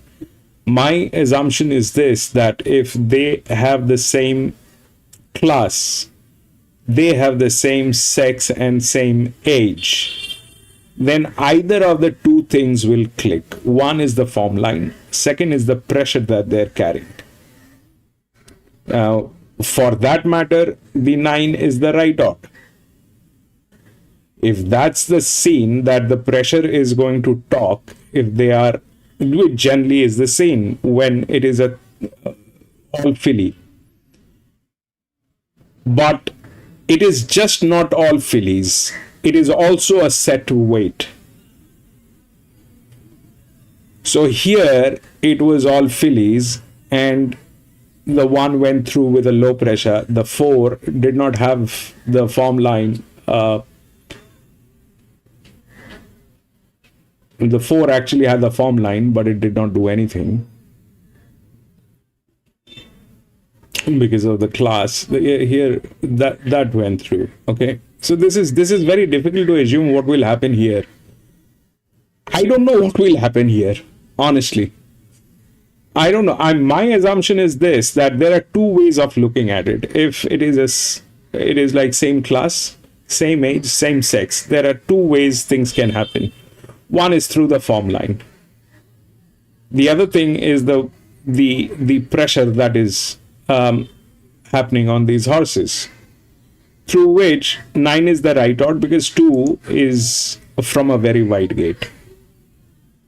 Then 9 is the right odd. But for 9 to exercise that pressure, it had to have a form line which is not there. The one which has the form line is on 0, which is also very difficult to win because they lose traction. The 8 is the second, which is the linear. It's a good one. There's a huge leverage. The problem is the calibration on the jock. Now, what if this was 1,000 meter? If this was 1,000 meter, and like here it was 1,500 meter, this gentleman actually thought of behaving like 1,000 meter. He raved that horse like nobody's business.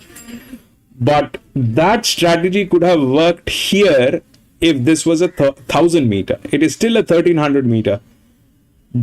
Dicey. I don't know how things will work, and I'm very sorry about that. My understanding is this, that if it is a set weight, all fillies, same age, two things will click. One is the pressure. The second is the form line. The pressure is right on the 9. That's why 9 is the favorite, probably. But it doesn't have the form line. It has an inner gate. 6 has the form line, but it is going to run 0, which is very difficult to win. 8 is good, and it is by far the best horse, I guess, with the leverage and everything what is happening. That's a strong leverage. This horse has been promoted. Out of all these horses, they are like all negative leverage. We don't know about these guys, but that's the leverage. Now I can go with a leverage because that's gate number 1. There is a leverage. Everybody is like same class. If this one has leverage, that means the 8 is by far the best horse. Whether it has form line or not, it doesn't matter, but this is by far the best horse. But for this, the problem becomes the calibration of the jockey. That's probably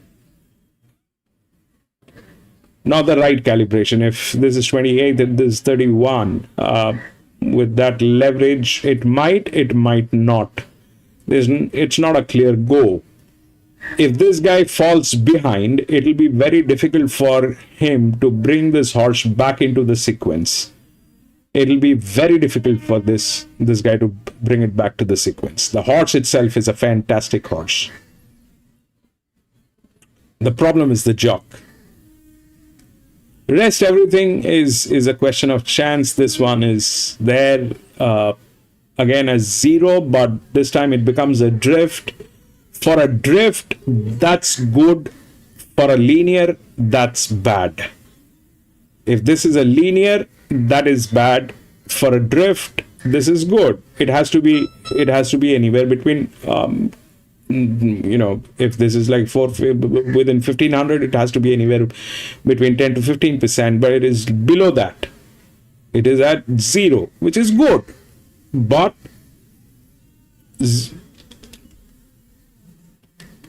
there is no clarity.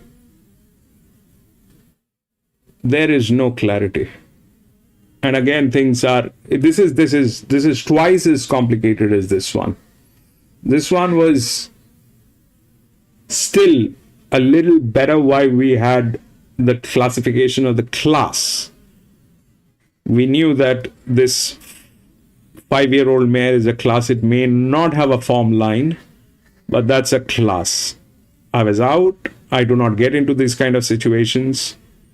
And I do not get into these kind of situations either. It is not a clear go. Things, I mean, this one played okay because everything else got sabotaged. But there's no guarantee here it will happen the same. The 9, on the other hand, is, I mean, I definitely like the arrangement on the 9 because it is from gate number 3. It is like a low pressure horse, but at the same time, the numbers had to reflect here, which is not happening. So for me, it's a pass.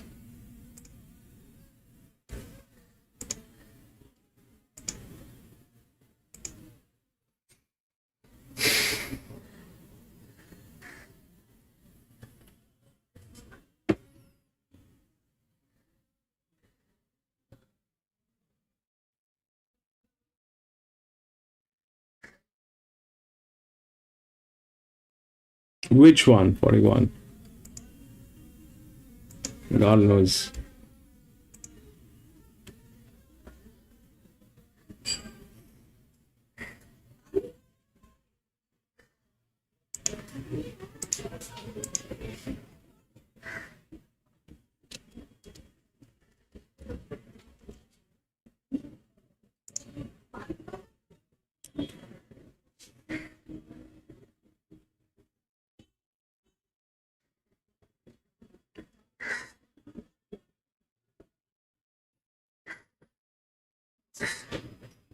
Lighting is wrong. Okay.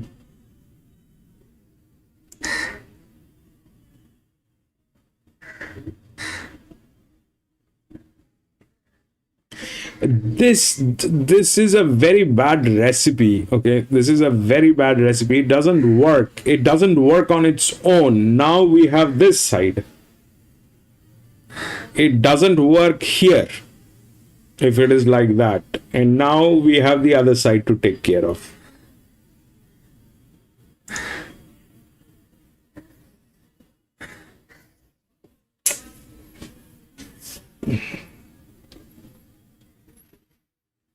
I'm going to be back from the washroom in a jiffy.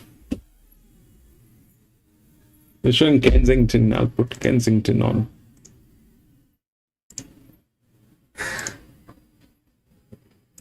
Mare that's been racing in good heart this preparation and gets herself on speed here and should be hard to catch. I didn't have a lot between her and Clancy, I do admit. Clancy, I thought, did enough there first up. That was at Randwick in a midway. Wasn't beat for far, 2.5 behind. Everyone's a star in a pretty good rating race. It did cover ground on that occasion as well, so it's only going to strip fitter from that. It's going to need a little bit of luck at the key stage, but it looks a horse with good progression.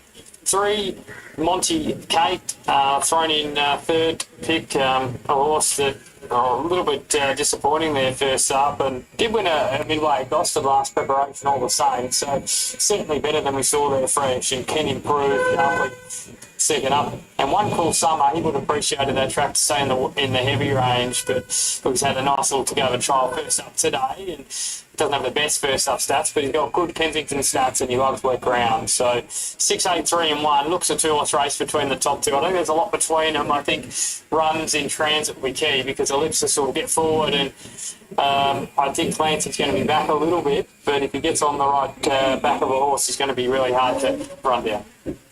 And the market agrees. Clancy 250, 260 into 245 late with the bookies. Ellipsis is 240 out to 270. There's money for Dashing Rupert everywhere to roll both. It's horse number 5.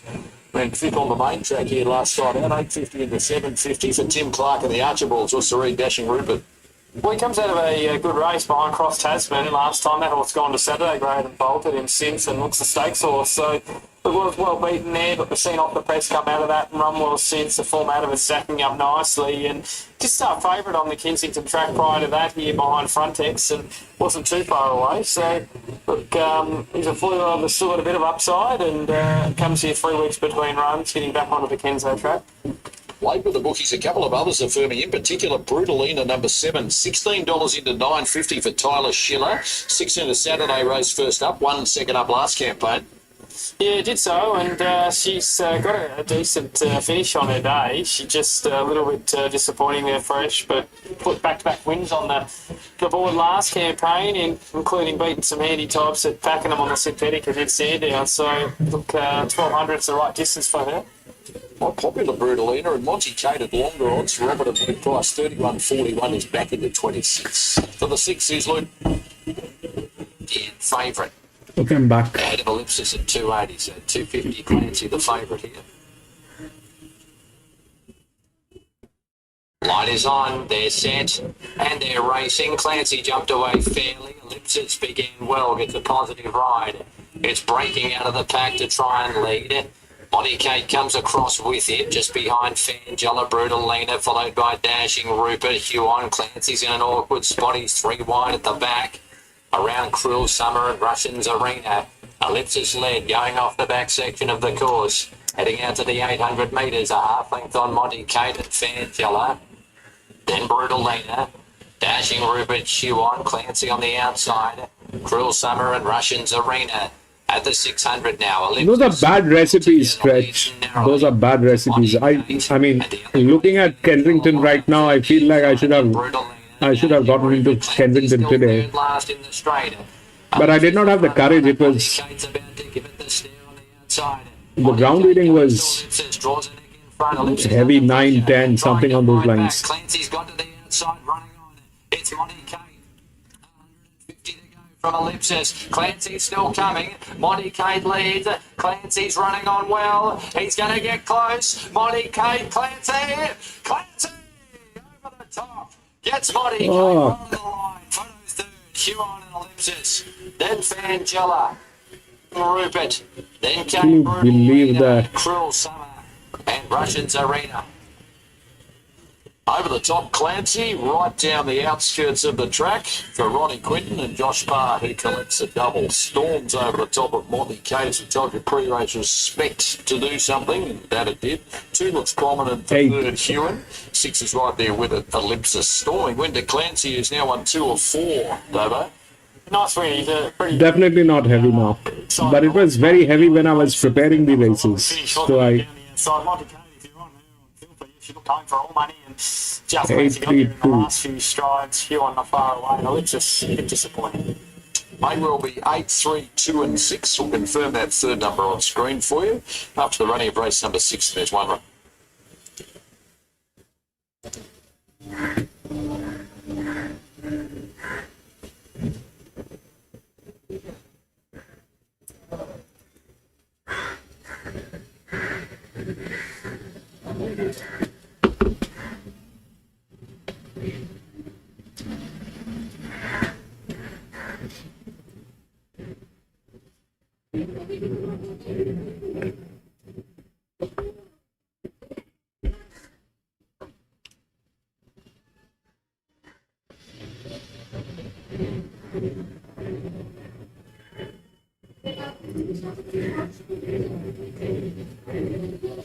Gatekeeper 2.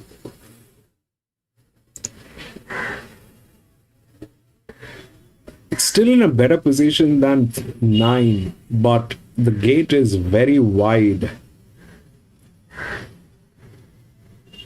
The gate is very wide. It has a jock.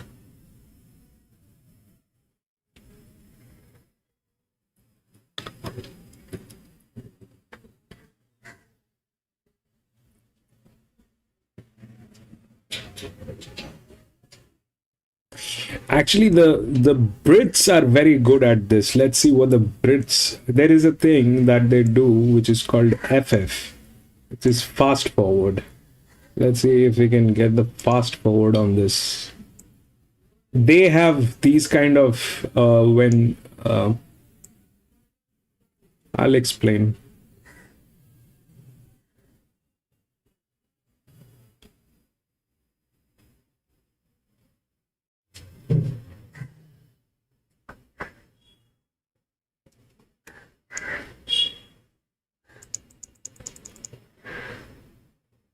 This is up.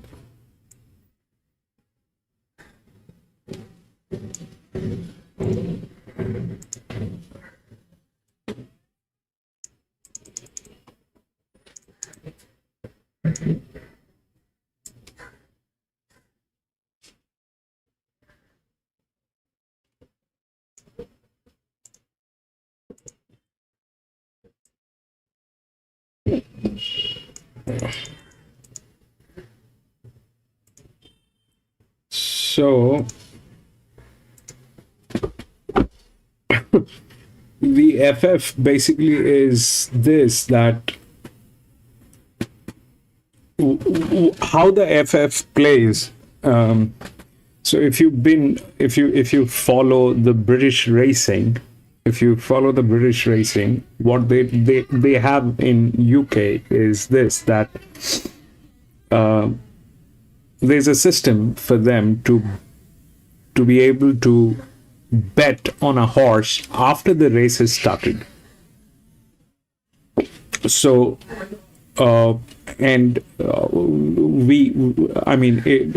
this is something that we used to use a long time ago, the FF. So the higher the FF is better.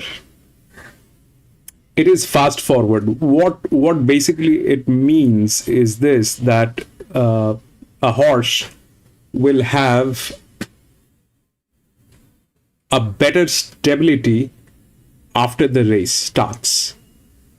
That is generally what FF is. So that's 10.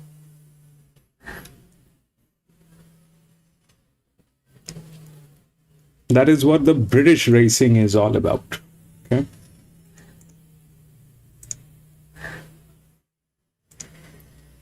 That's how the Brits race. We used to use that a long time ago.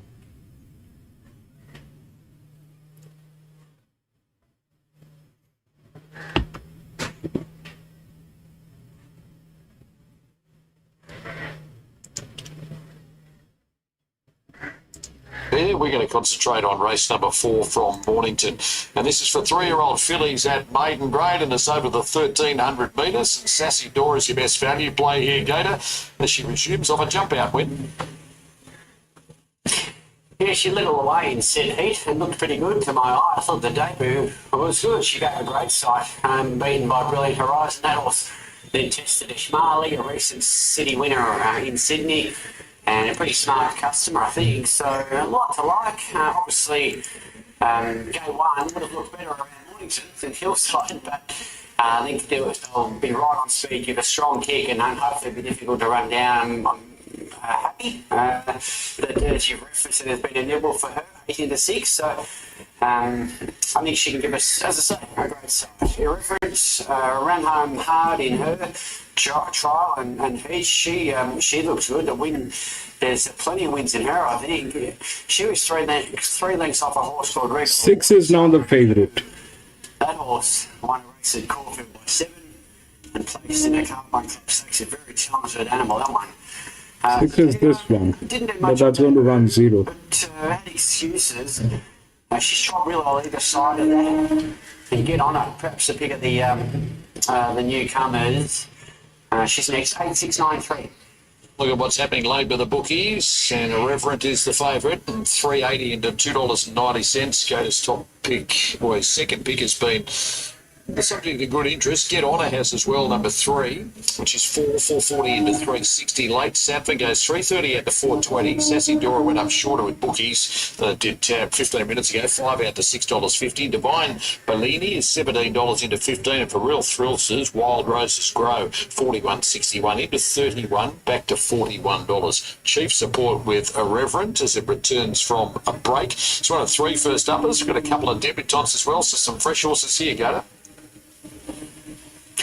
Yeah, that's right, and a bit to learn. Obviously, plenty of these. The most experienced, when you take out Wild Roses Grow, and the most experienced runners just 3 starts, so they've got plenty of room to move. I think it'll be a decent maiden going forward. Dora gets pre-race earmuffs on for the first time. Showed good speed on debut. It's had 5 months off. Attracted interest in that debut third too. $21 into $16.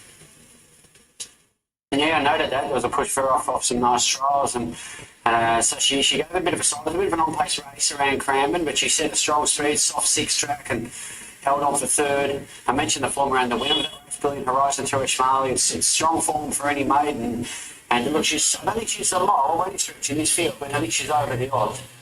Jake's interest, Get On her, number 3, one of 2 debutants, placed all 3 recent Cranbourne jump outs, second in the latest. Yeah, she looked good. She's well related. I think she'll get further than 1,200, but she's not long enough to be sharp enough here. Trackside to Matt Hill for his call on the 4th. what Satford does after being in commission and sitting up on the speed at Ballarat and knocking up late. Last couple getting set. Divine Bellini about to join them along with Get Honor for this fourth event. 3-year-old fillies maiden. Some up-and-coming talent in this is Divine Bellini. Celine Gaudray completes the line and the field is set. Race number 4. Signal, and they're racing, and Sassy Dora from the inside gate broke away well. Straight to the lead by about a length and a half, Zephyr's Song. And right behind those, Satford got the trail today from Irreverent, and Divine Bellini out wide, improving, is rushing up. 2 for the back, Wild Roses Grow, and then all 2 single. And on the inside at the tail of the field is Get Honor. So on the top corner, they reach the 900 mark around the outer loop on the hillside. Sassy Dora the leader by 3/4 of a length, Zephyr's Song. Divine Bellini is third, 3 wide. Fourth along the inside with that black distinguishing cap is Satford, followed by Irreverent the centre. A length, Wild Roses Grow, followed by, as they just slow it up before the corner, on the inside, Get Honor in an awkward place from all 2 single. Up around the corner, 550 to go. Sassy Dora now just starts to click it up again by about 3/4 of a length, Zephyr's Song. Then came Satford behind them, just trying to get a run. Gets up on the inside. Get Honor's trying to track her through. She's still got a bit to find, and they were followed by Reverend and Wild Roses Grow as Satford drives up on the inside of the 200 metres to take Zephyr's Song. Get Honor's trying to dart through back to the inside with 100 to go. Satford, Get Honor with a needle-eye gap, and Zephyr's Song is kicking with a Reverend. Get Honor drives up on the inside. It's the one. Blow the whistle and run it. Get Honor from all 2 single who flashed up. Reverend third, Zephyr's Song fourth, Satford fifth. Back behind those horses then was Divine Bellini. Wild Roses Grow and Sassadora dropped out to finish last. Neat win on debut under Damien Lane for Get Honor. Gator a Sababeel filly up inside them all to beat them all, and it's 3, 1, 6 and 12 winds up fourth. Winner pays $4 range across the totes. Yeah, look, it's not easy to do. Come through on the inside at Hillside. She was bolting, though, wasn't she? And once the run came, she went through to score. And onwards and onwards, only on debut first go 1300. So what happened? That 3 actually went through.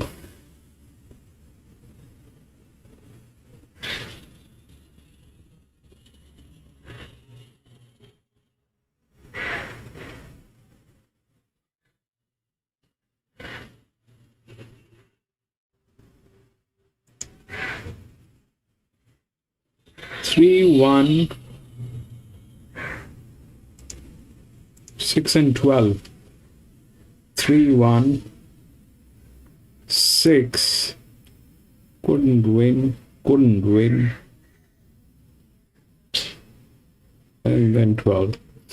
So the 9 was not in a shape, okay? 9 was not in a shape. 8 was misaligned with the jock.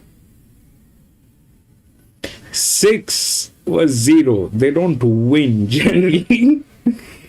And how strong a nerve you need to have to go with 3.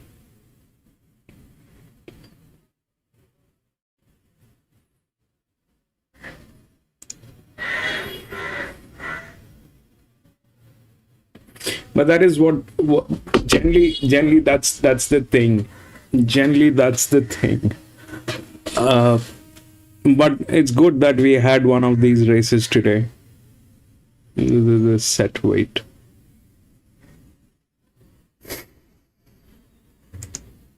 We'll go to the next. Hopefully something nice happens here.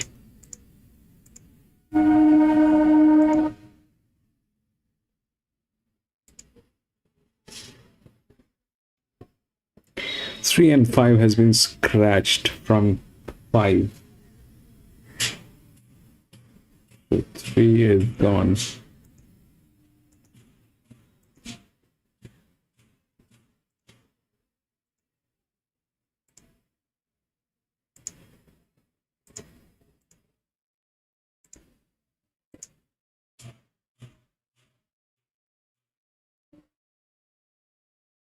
Seven, 6, 4 and 1.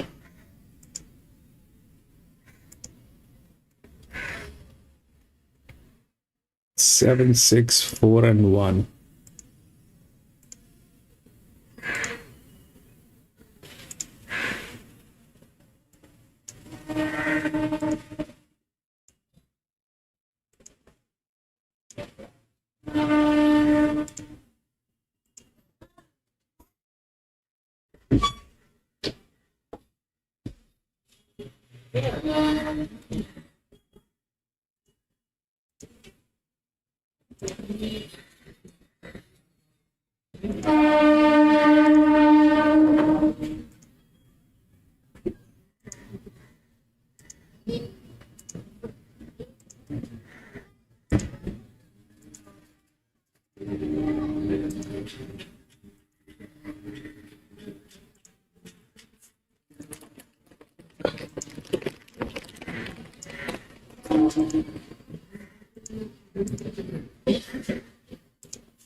Seven is the right odd. So what is happening is this, that the 7 is here.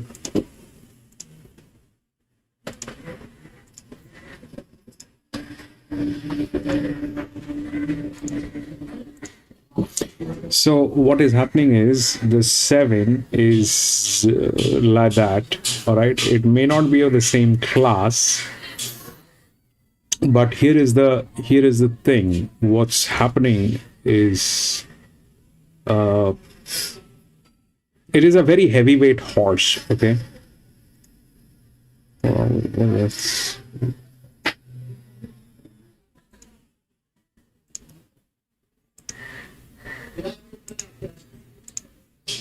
it's a very heavyweight horse, which is a 4-year-old gelding with a fabulous form and a jock.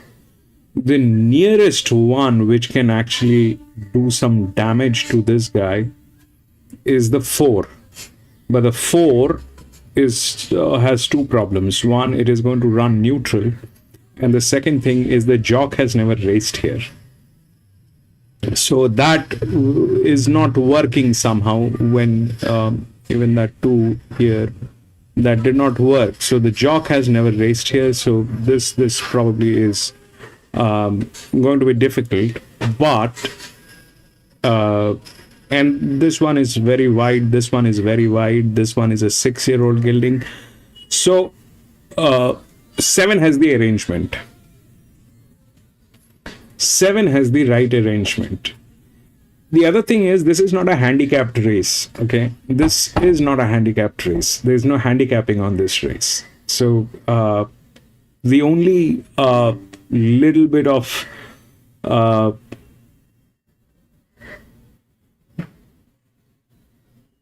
stuff is on this guy, but that is also, you know, this is a combination of the previous and this one.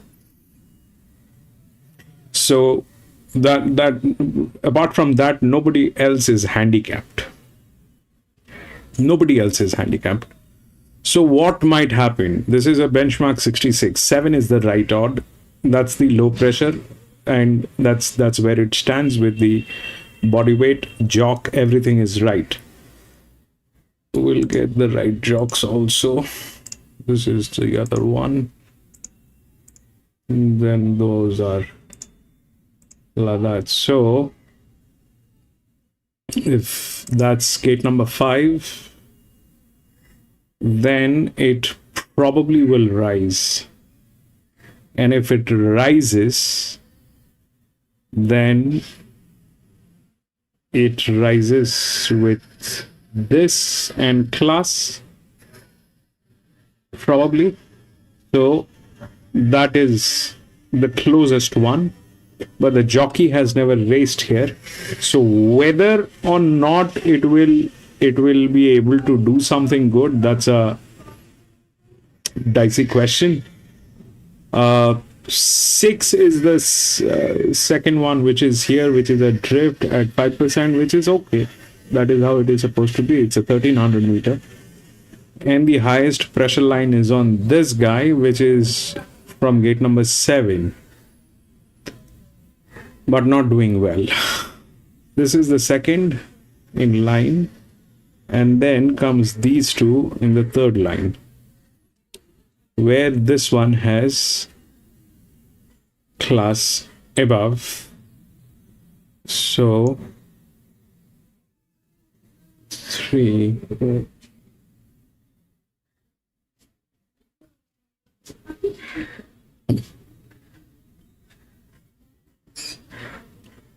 this is a upper class than both of these, in fact more than this, but this is on the third line.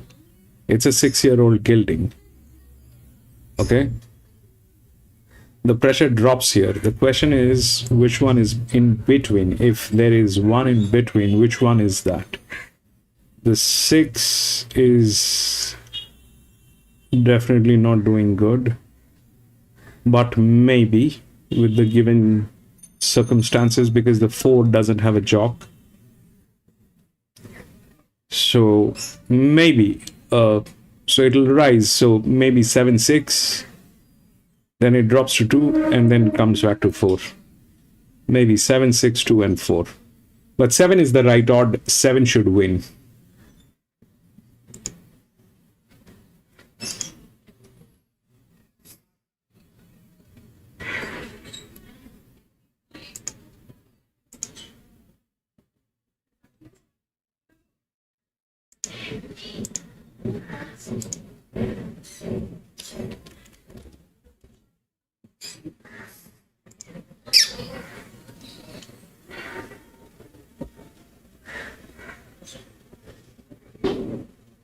Ipswich.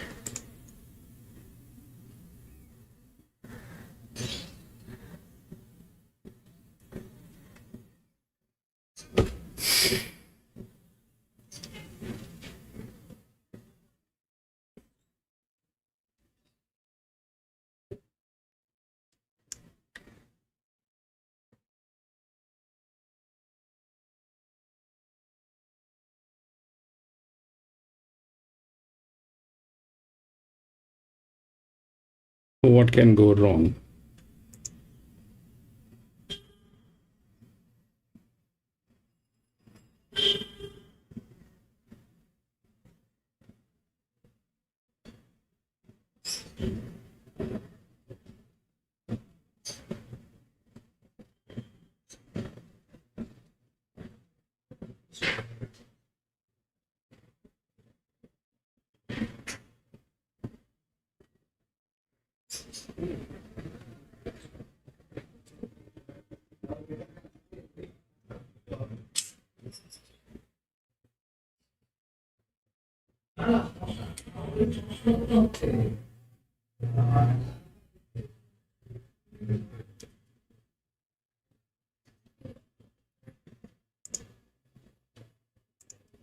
See how that works.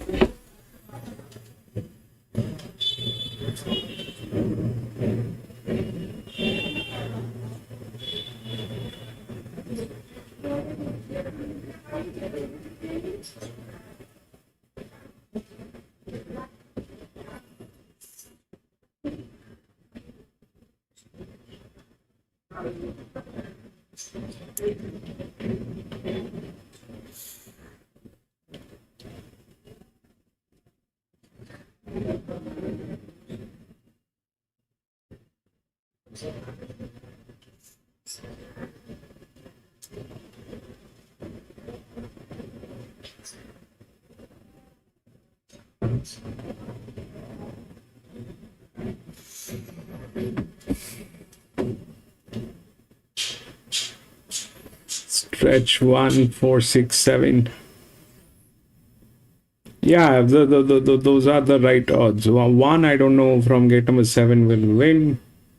That's not the right. 7 is definitely the right odd. The only thing that can go wrong with this is this, that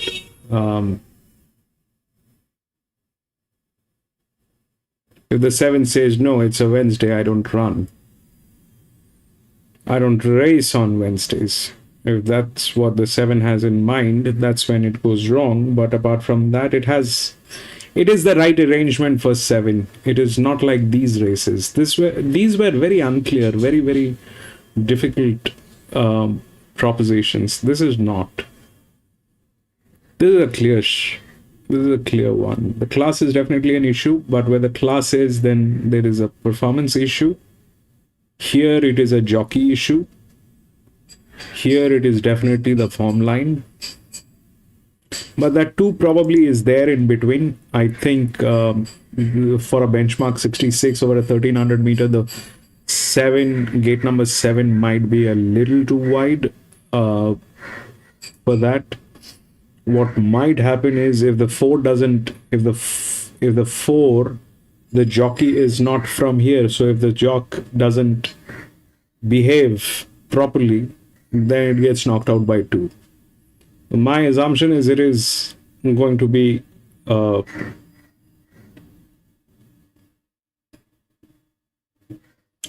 dropping straight to 2 is a very far-fetched story, but they have a very good hand. So do 6. The question is, dropping it to 2 is like, it'll go to an advantage again. On a 1300 meter, that's probably not it. It'll rise. And if it rises, technically speaking, it should rise here. This one is a lower one with jockey missing, but it is a higher class. So the strength is on 4, but the weakness is also on 4 because of the jock has never raced here. The form line is also on 4, but I think it's any of those 2 in between, and then 2 probably is there. If the 8 here doesn't make a noise, which I don't think so, it is here 36, 44, 36. It is here probably with the 6-year-old. So it is probably 5, 2. Gate number 5, gate number 2, drops to gate number 6, and then finally climbs here. If the 1 doesn't come in between with the class, which looks difficult.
Even I, even I want to see this race playing true.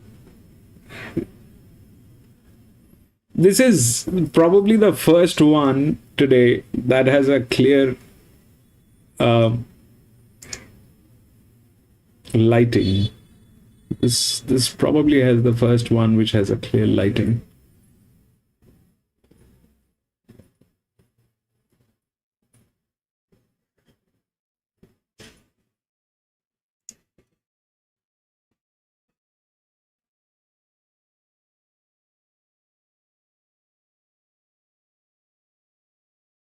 The problem with the 4 is the jock has never raced, so that puts that horse in a trouble. But the form line is better than the 6.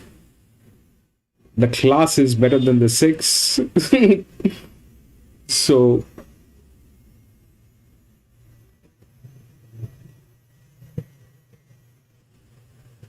but the leverage is higher here. Here it doesn't have the form line. The leverage is here, so it's any of those two in between, and then falling to 2, probably. 1 is very wide, 4 is for a challenger very wide.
Showing Kensington.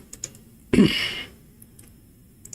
last time up on hot speed, burning the candle at both ends. Coming back 1800 is not ideal, and I would have loved the track to stay in the genuine heavy range, but it is what it is. You roll forward here, and he's been all around them of late, and just think he finds a winnable race at the Edgeway odds, and I want to be against the favourite Out of Line, who second pick I thought was okay latest, just plugged away.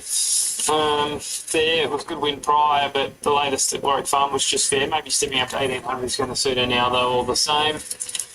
Thrown in the 11, Willie Opper, who just flew out the other day but rattled home. He just wants to do everything right here. 13, Logano, if he can get his own way. Rolling along, he can always be hard to catch. But 5, Existential Bob, would have loved a wet track, but it is, well, a heavy track, but it is what it is. Moving in to wrap up a midweek session out there at Rambert, Kensington track today, 1800 metre event, the final on the card. Here's Luke Marlowe. Last preparation, Logano. And we're getting pretty close to a start. Sydney racing for the rest of the week. Canterbury Friday night, back here at Randwick on the course proper on Saturday.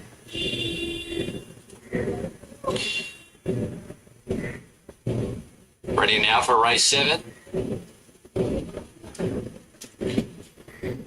Oh, Existential Bob just raring.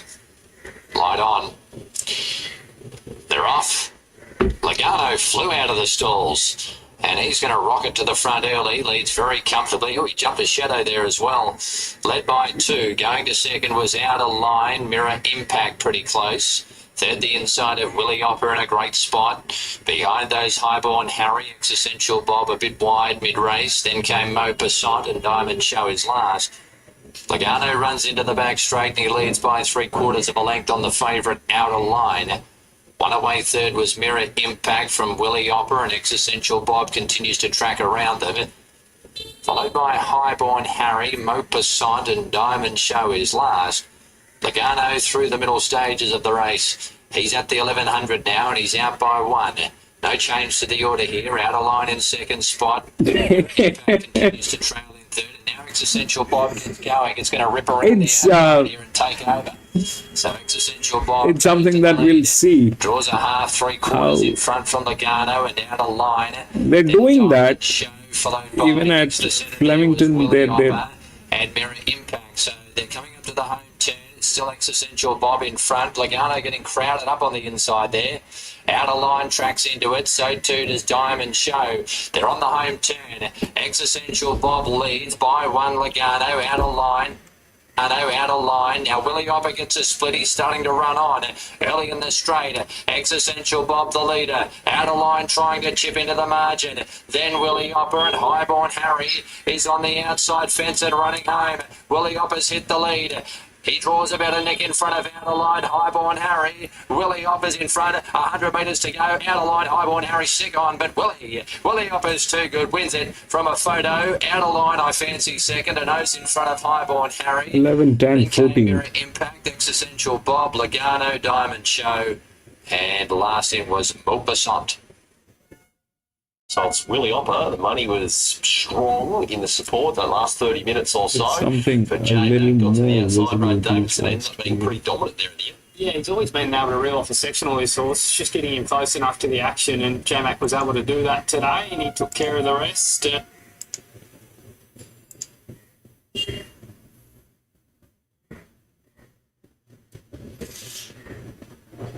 Yeah.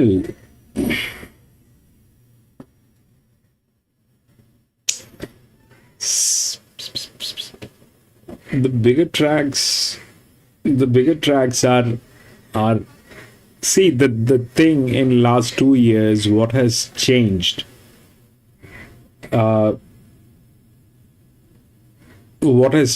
is the AI getting into picture.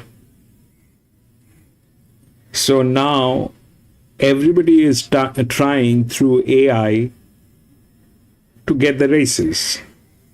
90% of the people are trying to get it through the AI. But the problem with the AI is that AI has limitations. AI will give you data that it has, but it's not the data that basically what AI has works. That data needs to be analyzed. And that needs to be analyzed through a lens which is AI is not prepared for right at this point of time. But because of AI, what has happened is that the volatility of the races have gone from 0 to 10. 2 years ago, this was not the scene. But now, even the tracks are also worried that people are going to be using AI. And nobody is sure how the AI is going to work. But because of the presence of the AI, they are trying to make things volatile. They are doing things that they would have avoided in normal circumstances. But because of the AI, I think they are doing things that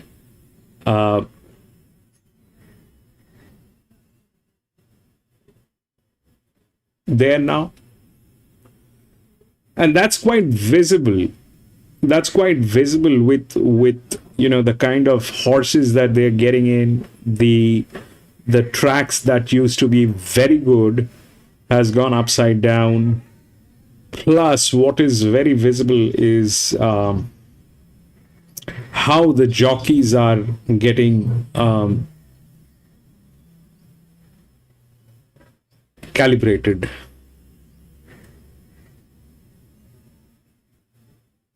How the jockeys are getting calibrated.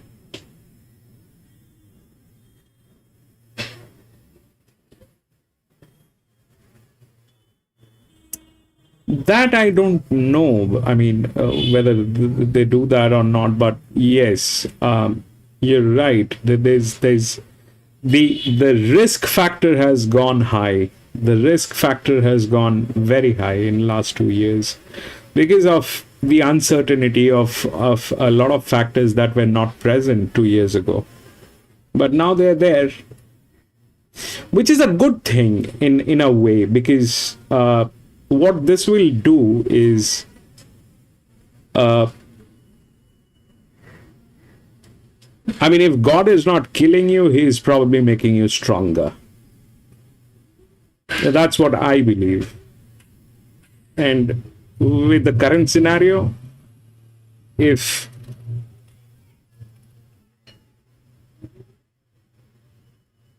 they keep doing this, what they're doing right now, because they're scared of the AI,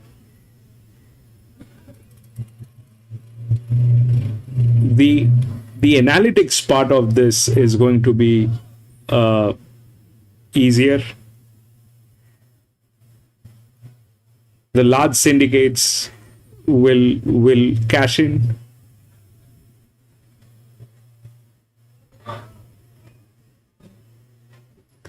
That's a long story stretch. AI taking over horse racing is a long story. The first thing that AI needs to do, if AI is actually capable of doing anything on these lines, the first thing that AI needs to do is probably get the stock market right, which is still not right. The stock market has less volatility than racing, and the stock market has more data than racing. So if the AI is actually capable of analyzing data and put them in a visual format in front of people, then the first thing that needs to get sorted is the stock market. When the stock market gets sorted and people start making money from stock market. You mentioned Brand Jam, who had excuses first up. Then maybe. The winner, Mercurial later, who led, and every winner was leading. Boxing Day late. So that's a long story. Yeah, Fitty here gets on the Hillside circuit. Damien Lane taking over from, the relatively inexperienced rider, Ryan Houston. Terrific rider, but, not Damien Lane yet. Aliro's return was good. He picked the wrong day to draw inside. At Flemington, behind Egerton. And that was his first run at the Gelding Room. See where the money's come there. Double Porridge, look, he might be a length better where she, but she's tried well enough. 7-4-6-1. Last 30 seconds of betting. Bet's back with the tab, definitely a Lero in 4.20. It's now into $2.90. Knocked off the other pair as favourite. Brand Jam Gators tip. Solid late 3.20, just out from 2.70. Even he is sounding confident. Mornington betting. Even he is sounding confident on this race. The Dillon Stakes and the Adams Stakes, good competitive races too, plenty of depth in those. 40 degrees it's reached on the BOM website for Saturday, so interesting to see. The racing secretaries will use AI to... They are already doing that. They are already doing that. They're using AI. They are already doing that. Especially, it started last year from Hong Kong. We could see the changes in Hong Kong, and then immediately after Hong Kong, it came to Just a bit ahead. Flemington, I think. A great deal, and going back to the end, Masked Marauder, double pie on the inside jump. Oh, Masked Marauder's going on a buck jump now. Jockey's got a bit of an assignment, but was able to stick on, but you can put the pen through Masked Marauder. So as they run off the back section with 1,000 to go, Brand Jam is going to lead Rattle and Roll. Double pie behind them, third from Super Set, and Aliro caught on a limb in the early stages of the race. 8.50 out, Brand Jam in front, a half Rattle and Roll, a length and a half double pie, third the paint, Aliro. As they just slacken the tempo a little, moved up 3 wide to be about a length and a half off the leader, and Superset is between them. Forget Masked Marauder pulled out of it. Around the turn, 600 to go. It's Brand Jam just in front of Rattle and Roll. Double pie behind them, and then came Aliro out deeper and Superset between horses. Down Corrigan Dip, 400 to go. Brand Jam held together and now called upon and put up 2 lengths on Aliro the outside. Rattle and Roll boxes on it. Double pie the inside. Brand Jam, 200 metres to go, had a decent buffer. 2 1/4 Aliro, who's giving strong chase now under Weirdy. Wearing down Brand Jam at the 100. Brand Jam grabbed on the outside by Aliro, second up, strong to the line. 4-7-6. 4-7-6. Superset and Masked Marauder pulled out of the race and is just cantering down the home running. Went on a buck jump, and Linda Meach was able to stay intact, and they're just wandering down the straight now. It'll be 4 betting 7 betting 6. Brand Jam Gator gave a really big kick there into the straight, but the 4-7-6. Leroy over the top type in the quarter. Yeah, winner too good. Brand Jam thrashed everything else, but he had a problem. He ran into a faster horse. Yes, he did. And still beat.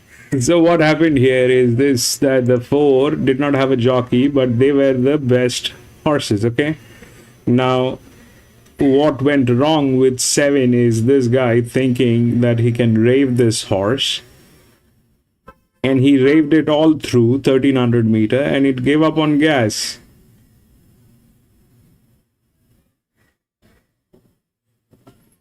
It gave up on gas. I don't know what is the 4th, but that's where it transpired. I mean, this was it did not have the jock, had a higher class, but 29, 28, 29. It gave up, man. But anyway, what was the next?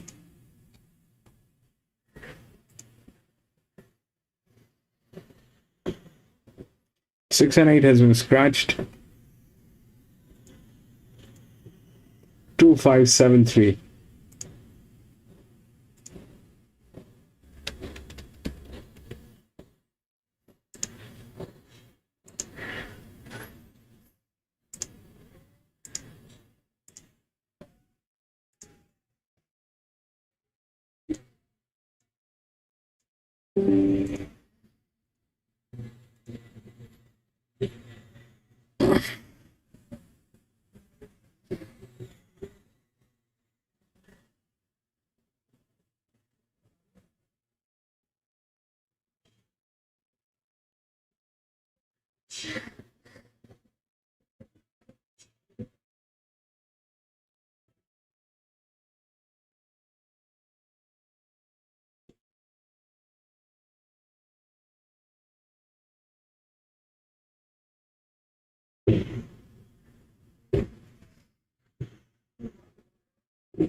The odds are right. The odds are right. About 2. The odds are right about 2. So, see, these two horses are going negative, right? Now, this is the reason we have this particular section. We will refer to that, but not at this point of time. But the odds are right. So how things should work is exactly how it is, because that's one of the highest class which is not going on negative. It is a 0 which is going to run parallel. Okay, which is going to run parallel. Now, what is the issue here is that this is going to be running neutral. So if that doesn't collide, it has the best jock, the class is okay, that should work. Then it'll drop, and people are thinking it'll drop here on 5. Okay, people are thinking that it'll drop here on 5, which is also right. But the problem with 5 is this, that if we compare, if we have to so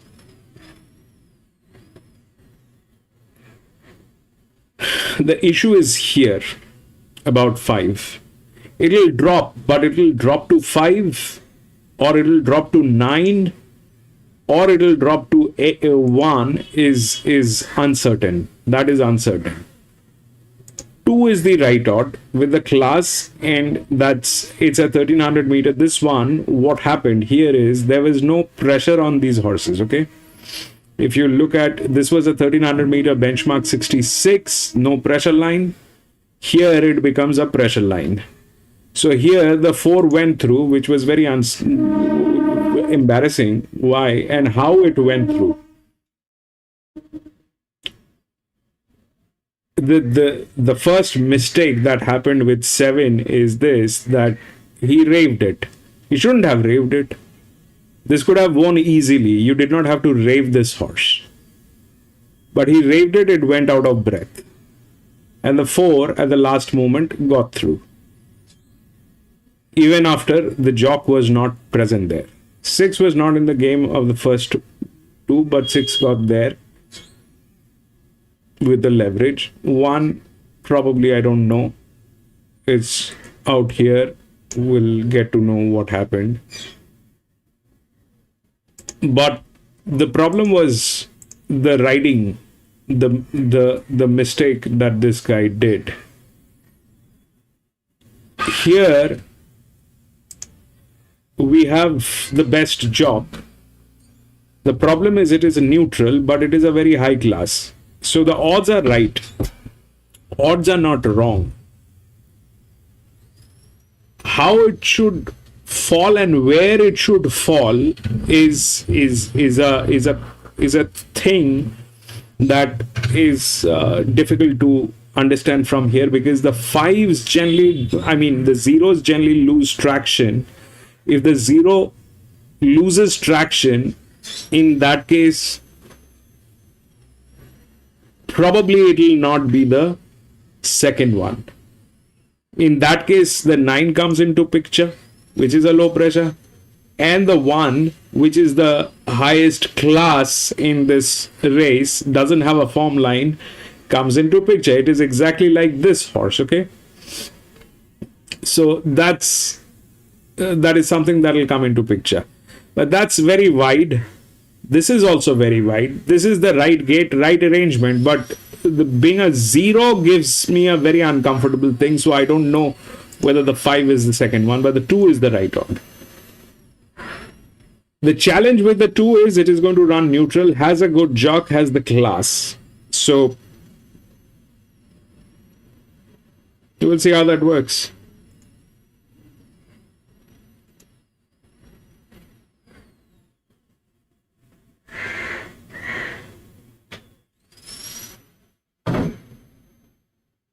The 8. Now the 8 had its own challenge from gate number 8. What is disappointing in this race is the behavior of this guy. Why would you rave a horse like that when you know that you are on? I'm sure he is aware what he's got in between his legs. I'm sure he is aware of what he has got. It is like 15%.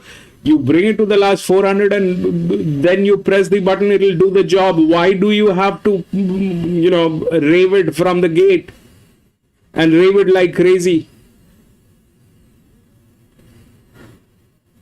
They played the opposite. You understand? They played the opposite. This guy should have raved. He restrained. And he should, none of them are in a position of raving actually. Honestly speaking, none of them are in a position of raving. But he restrained. And he went full throttle on this, leaving no stones unturned so that it goes out of gas and goes upside down. Monkey. Now this is where this guy is good. He's the best. This is going to run neutral. Doesn't need the physics. Has the class. This is not going on negative. They are going on negative. This is going to run parallel. So the pressure will, on 1300 meters, the pressure will work.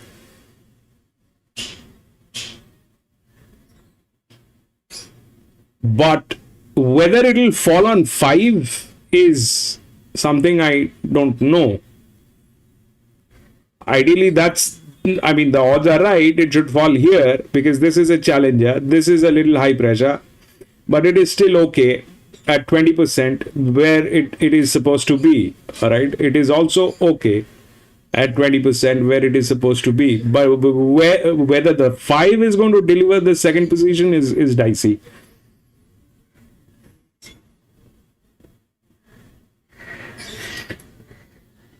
This is good, but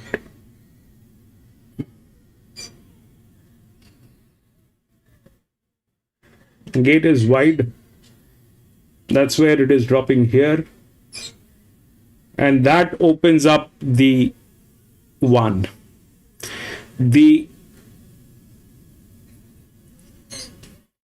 This arrangement opens up both 9 and 1.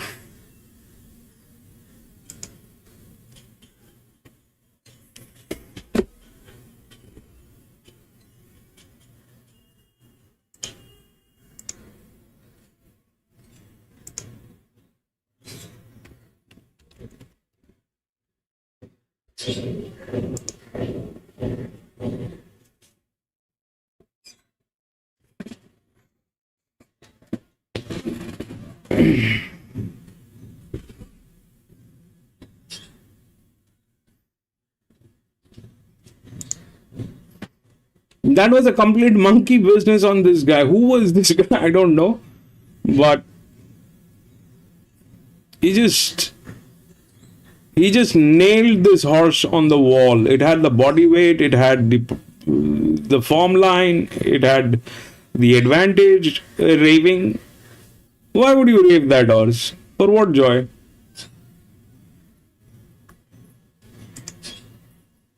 But these are very sad. These are very sad. When you actually have a clarity, then the jockey will play monkey. When you actually have a clarity, then the jockey is going to say, now it's my turn. So far you did not have clarity. Right now I'm going to give you brutality. It's my turn now.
Because of his monkey business, that jock who has never raced here, he nailed.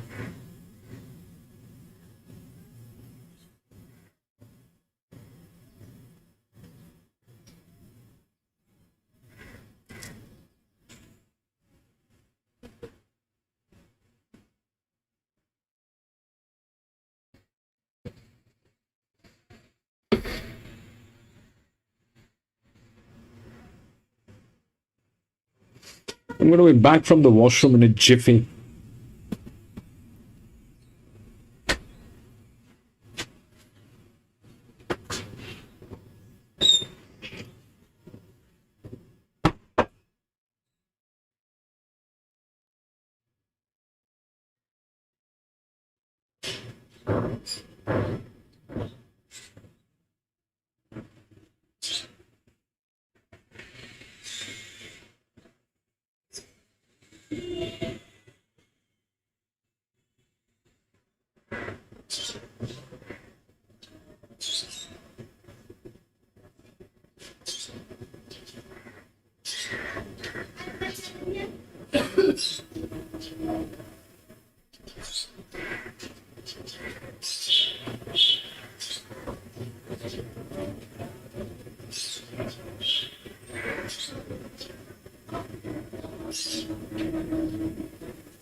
Sorry, Graham. Well, unbelievable. The point created bad ride. Hell hard.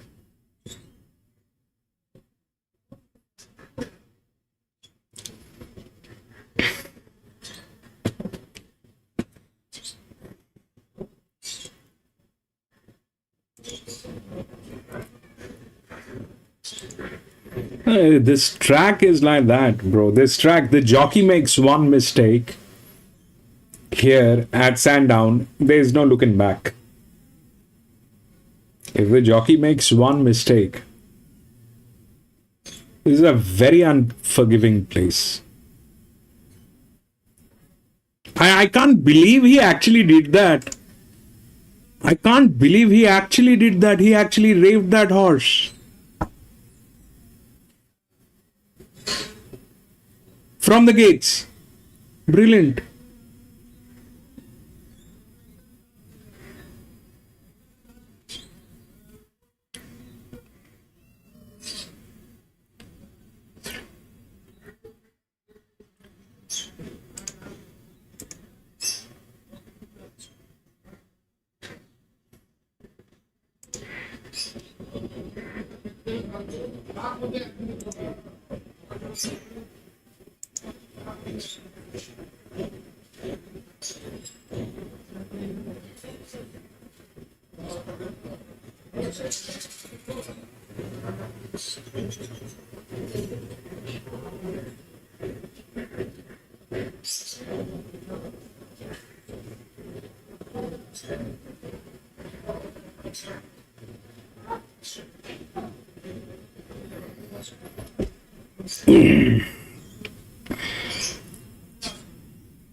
Now, which one is going to do that monkey business is what scares me.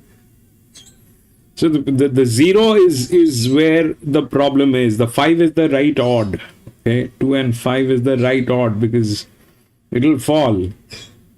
But fall to 5 is dicey because zeros lose traction. And if that happens, then the 9 and the 1 both opens up. If the 5 loses traction, then 9 and 1 both will open up. One of them is going to be in between.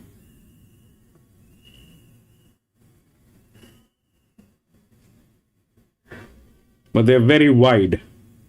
So we are expecting a monkey business in this one also.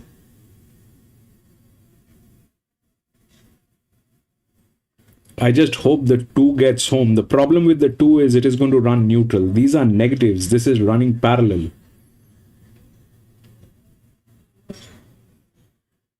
The 9 cannot win. It doesn't have the physics. The 5 is 0. Generally, they don't win. But neutrals also generally fail.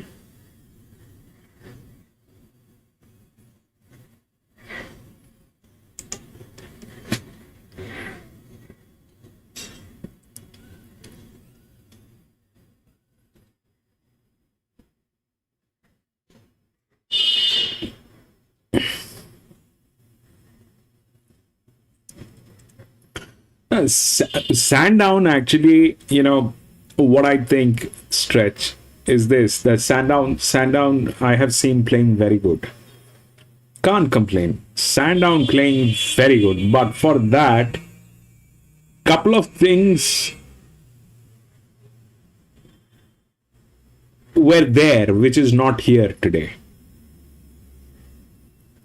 When Sandown played great was when Zahara is there. Zahara works like a catalyst.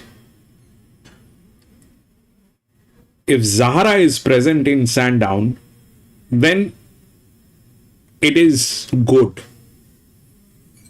But when Zahara is not there and you have jocks that are calibrated in a very weird way, I mean, look at this guy. He was the best calibration, all right? Which usually means that he's the best guy. Because his body weight is lower than anybody else's, which means that he's professional. and he is doing this every day, in and out, traveling a lot. And if that is true, then who is this guy? Let's just figure it out. Who is this guy? Hold on. Race number 5, 7. Damian Lane. Okay, that was Damian Lane. How will you expect Damian Lane to behave what he did here? And he got beaten by who? Somebody who has never raced here.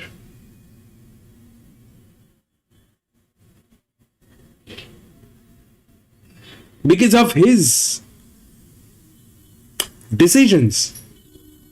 It's a front runner, true, it is a front runner. But that does not mean that you rave it like a Harley Davidson or a Ducati. It is not a Ducati.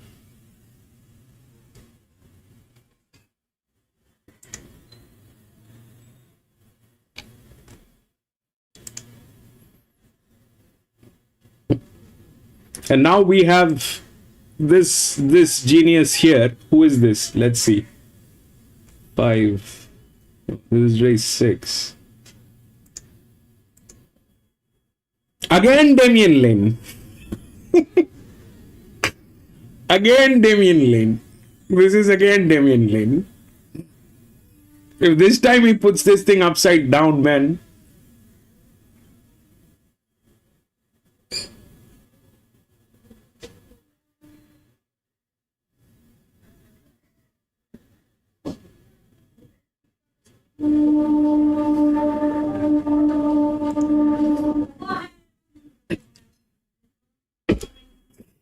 No. It's not fixed. It's not fixed. That's a thing that a lot of people believe, that the races are fixed. That's a very rare case, and I honestly haven't seen that happening, especially at Sandown, Randwick, Flemington. That doesn't happen. You get a clarity on what happened. You get the answers. What is important is there has to be a post-race clarity why things happened like that. We know what happened. Okay, we know here these two horses, the 7 and the closest one was 4. If you look through any of the channels, then the 4 was the closest one. Okay, this is what it is. What was wrong with 4 is it was a higher class, it was running neutral, and the jock never raced here. So that's a very, very dicey proposition. I mean, a jock on a horse over a 1300 meter at Sandown, racing against one of the best calibrated jocks with an advantage, that's the odds are probably not there. But then we've seen what happened. It is because of his decision. He thought that, let me rape this horse, let me feel good, I'll have some air, I'll feel the breeze. And because of that, this thing went upside down. Here, if he does the same thing again, then we are upside down.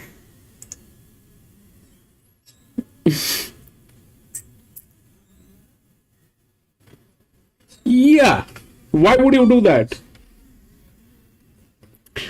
For you to do that, those are different kind of horses. Like, those are like, when I'll show you, it'll go up to 40%, 50%, 60%. That is when you can do all that. Like the negative 29 that you see here, or the negative 15 that you see here, that has to go up to about 40, 50%. When that negative value is above 50%, then you can rave it. If you have the body weight along with it, then you can rave it.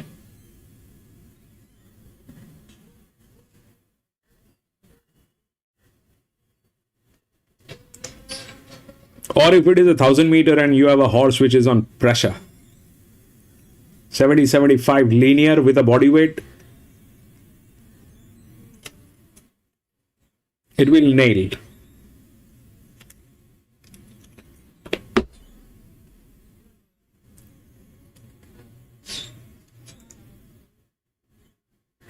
They're showing Mornington and we are talking. Dial, a similar gap to Victory Tune, the inner of Stormbender. Eventually, Royal Rendezvous took half the race to get to the front. 650 metres to go from Tennessee Song, it's outside. Then came out deeper Torshid, further back Crocodile, and next along the inside is Triple Salute as they run the corner, then Victory Tune and Stormbender.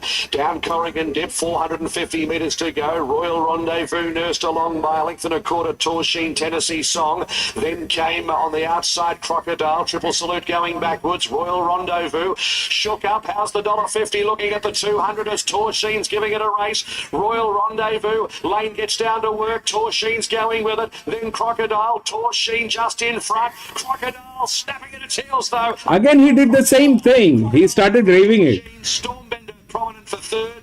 Then Victory Tune. Again, he did the same thing. With Torshid and at the tail of the field, just pulling up alongside of those Tennessee Song. Torshid pulls up quickly and at the tail of the field, Triple Salutes. 6-7. Crocodile number 5 at 960 and 330 over Torshid second, prominent for third Stormbender, and the $1.50 favourite goes down. Crocodile number 5 for Team Hayes, the gelding by Guyarth out of Monogram. Crocodile number 5 after running it.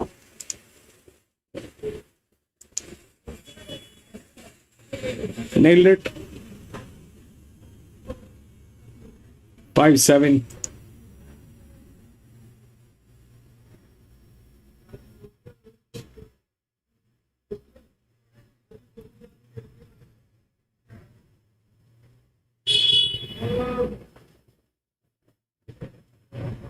Buck is literally slaughtering the horses. He's literally slaughtering the horses.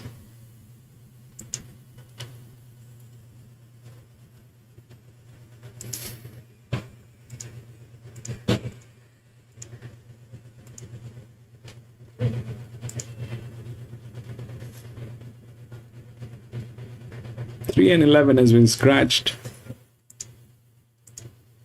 1, 5, 9, and 4.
So that one is the favorite. It is the highest in class, but it doesn't have the form line. it doesn't have the form line. The form line is here, but the gate is wide for benchmark 62. That's very wide. Where it falls right is again a jock who has never raced here, which is 2. If we look at what is going on, so this is gate number 10.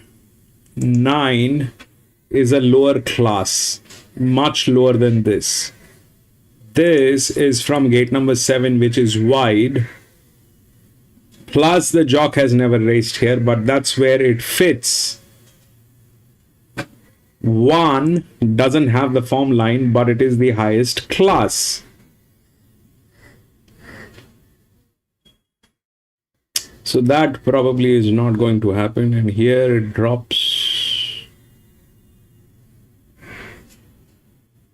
3. They fail from there. So plus it is like that.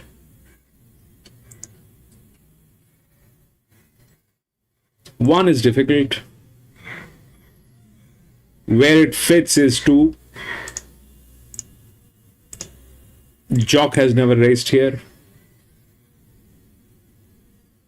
This is gate number 10, very wide. 9 fails from here. The other things that are possible is very slim. This is gate number 11. 1 is here, 18. On the 4th line, this is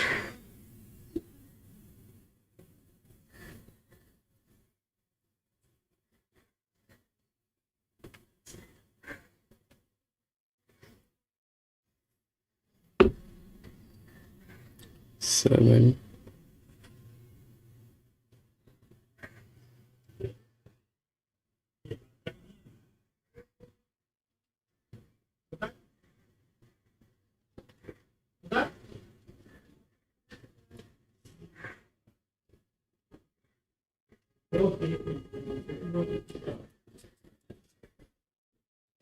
So we made a mistake on this the other day at Flemington. We thought that this is the best out of the top 3. But then since there are no high pressure, the 10 actually went through, which Lee was on. So if we look at this, then there are 2 horses with the pressure line. One is this, one is the other one here. The 2 is at 17. This is not a pressure line. It's 26, not doing well. Here it becomes 8, 5. Very far-fetched story whether it will work. The 2 basically is the right. The 2 basically is the right arrangement. 1 is difficult. It is the highest class. If the class kicks in, then the class kicks in. But the problem with that class horse is this, that it doesn't have the form line, which is very difficult to depend on, though it has the highest leverage with the highest class, which means that this horse is good. The horse is good, has a jock, is an EW. That's how it stands. So there are chances that it might, but the form line doesn't support. Where it supports, that jock has never raced here. So that becomes a problem. It has to be something like this, where he makes a mistake.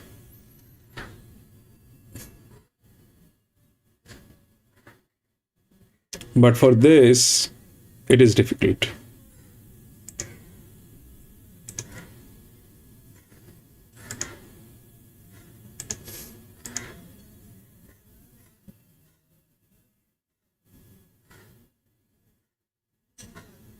The industry changes, they adapt. We need to do the same. Yes, we do the same. We adapt. who says that we do not adapt? We change. We change. Otherwise, how are we going to survive? We definitely change with the season, with each and every track. What we do not have here is the track by track data. We have the horse side, but we do not have the track side. That we will incorporate. But that's a little difficult task at this point of time. So this probably is the right fit. 5 is from gate number 10, very slim. 9 is not of this particular class. It is almost the same class as 10, which is here. Even that doesn't have a jock. The jock has never raced here. So the thing fits here on 2, but there's no jock. The jock has never raced here. It doesn't need the physics.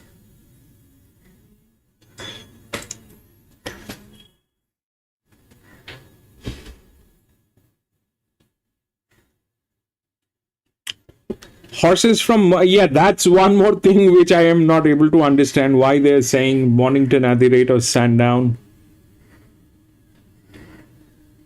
Yeah, so probably that's one of the things that is there. There's a quality issue on those lines. But having said that, you know, certain things that are happening for last 2 races, this was a complete slaughter of this horse. This one was a complete slaughter of this horse. Why would you rave that horse? If you rave these horses, I can understand, but they will give up. They do not have the strength. You can rave these horses over 1,000 meters, 1,200 meters. You can rave these horses, not them.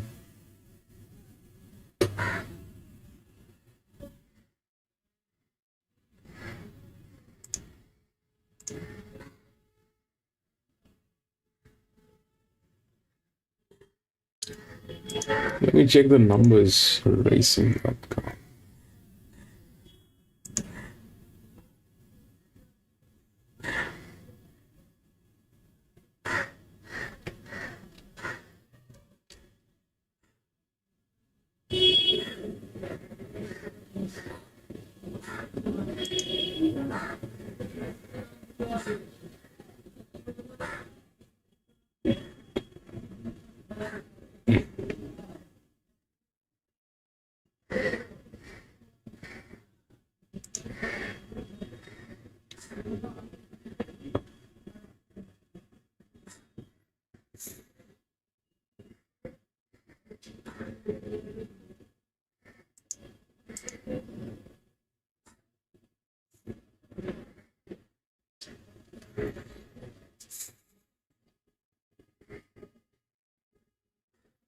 Five, 7, 9, and 1. So 5, 7 dropped here, 9 and 1. Both of them opened up. Because I thought the 5 is not going to work. It will go through the pressure. And if this fails, then 9 and 1 will open up. But that actually happened. Why? Because he failed, and 9 and 1 actually opened up.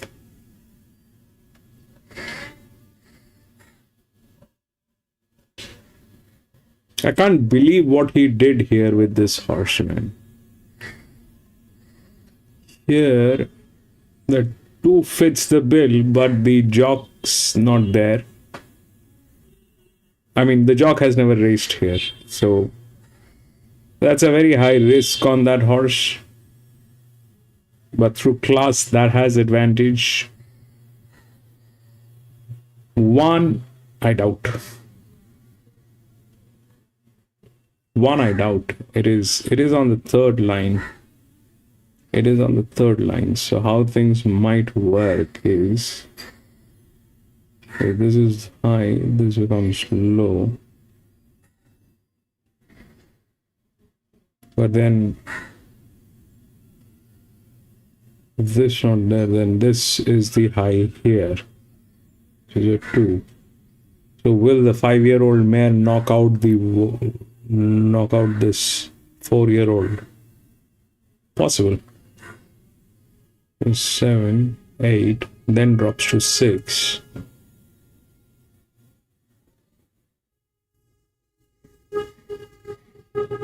But for that, the 2 has to win. And the winning chance is very slim because the jock. But it looks like that's a better proposition than these guys.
Gatekeeper 10 for the underneath bets. Then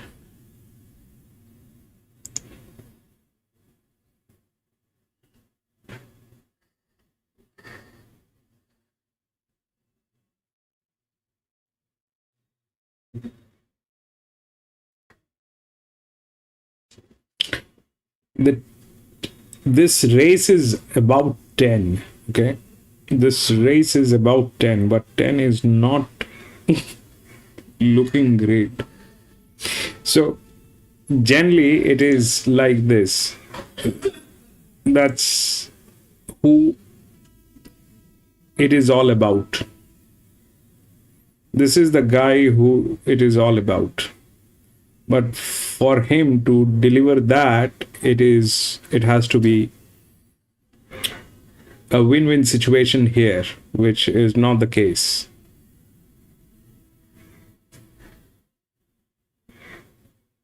Like here, it was about 4 here, but it was not supportive here. Here it was about this, but then again, it was not supportive here.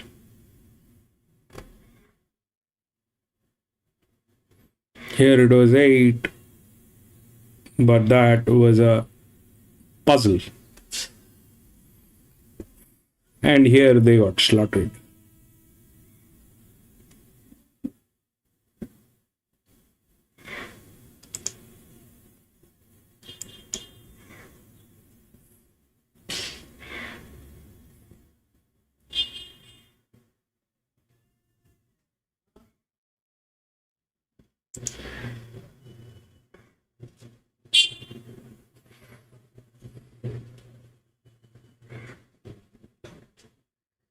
Sandown has given just one favorite today, just one so far.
I know what you mean. I'm kind of, I have no faith as well.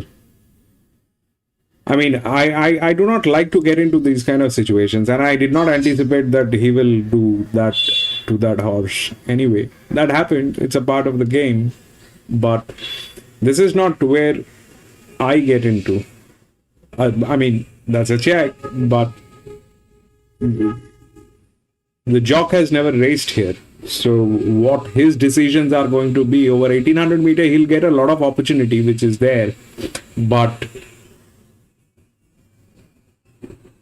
even then, not my cup of tea.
Stretch, thank you for being here, my friend. Thank you.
Pays that to $8 have been Maxi Grin, and the two will be third. Let's move back to the Mornington meeting being run at Sandown there today. Third leg of the quaddie is maybe the hardest leg, where 1,800 metres, many chances, and hard to split Super Mirage and now Paramore at the top of the betting. Only went up a little bit shorter than the $6 you're seeing. Capable of rolling forward for the Euro inside draw. Should settle in the first few, but no support there in the betting after opening pretty much or close to favourite. Flush at $7.50, $10 for Squander is the best of the rest of the tap. Decent move at a good price for Pearl Patch. It's now into $11 after they opened 21. Gators tipping out Paramore on top to 5,149 if you need a hand. That's Gators numbers. Into $4 and then into $3.80 after settling the mile off them there at Seymour best part of a month ago. Still on the arc, pretty lightly raced and on the hunt for Garimi number 2 at start number 10. It's actually the favourite now with a late push. On top for Gator now into $3.60. Last sort of 10 seconds officially of betting, and they're starting to move in. So the third leg of the quaddie, Sandown, they're racing. It's the Mornington transferred meeting, and here's Matt Hill. The 1,800 metre journey here. It's done this long, lovely back straight at the hillside as Winter Grace goes in. Super Mirage with that tactics change to sit more forward today with Jamie Mott. And Pearl Patch, the last one. Pearl Patch is in. Expected double figure odds, and they're ready. Gates crashing away, and Sinhalese goes back to the end of the field. Pearl Patch jumped well with powerful torque, and Winter Grace is right on their heels.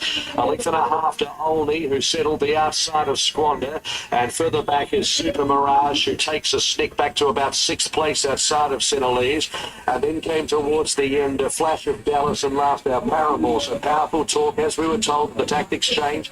Goes to the front of the 1,300 metres, striding out a length and and a quarter, Perla Patch. Winter Grace, the last start, Stony Creek winner, is third on the outside. They were followed by Squander, two for the backers only, and then came Sinhalese on the rails. A length and a quarter, Super Mirage, Flash of Dallas, and last is our Paramore. Heading towards the top corner with just over 1,000 to go. Powerful Talk, the leader, striding out for fun, enjoying itself, a length and a half. Perla Patch in second place, and they were followed by in third Squander and Winter Grace the outside as they run off the back, and they've really taken the sting out of the race at the moment. Two for the backers only, and then came Sinhalese picking up some ground on the fence. Further back, Super Mirage, Flash of Dallas, and our Paramore waiting to get going at the end. Powerful Talk, 650 metres to go by a length, Perla Patch. That 2 is the right setting, but the jock has never raced here. What his calls are going to be is very dicey. And then Flash of Dallas and our Paramore hooked to the outside. The widest coming from the back as they reach the 400 metres. Powerful Talk has been joined by Squander on the outside, but Powerful Talk still had a kick in the locker, and they sprinted away about 3 lengths in front of anything else. Headed by Oli. Powerful Talk at the 150, 3/4 of a length in front of Squander, who's had every chance to pick it up. Powerful Talk is going to lead all of the way. 6. Powerful Talk wins it by a length and a quarter. Squander, 6 or 5. from Super Mirage in a bit of a Grand Prix race. In the end, nothing changed in the end. Sinhalese behind them from Flash of Dallas, Winter Grace, our Paramore, and Perla Patch. 6 will beat 8. 9, Oldie will be back in third position. Quaddy was trending the right way, unless you went very wide. Might be all done. Powerful Talk at around the $26 mark for Jake Noonan. Gives a big kick up the inside fence. 6 beats 8 beats 9. Squander second. And Oldie, as we said, will be back in third spot. Let's move on to Redcliffe. There's only one. So 1 did not have a chance because of that. The 6, on the other hand, had a little better number from an inner gate, which actually nailed it.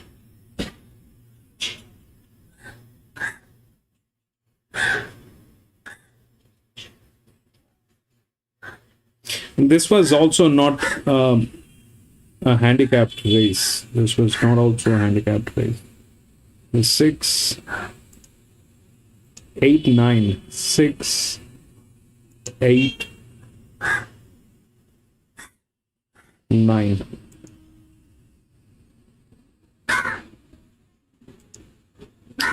The 2 was good, but the jock never raced here, so that will not fit into the picture. That will not. I mean, generally that is how things should be. But because of some monkey business, things go upside down. So what happened? 6 is like that. 29.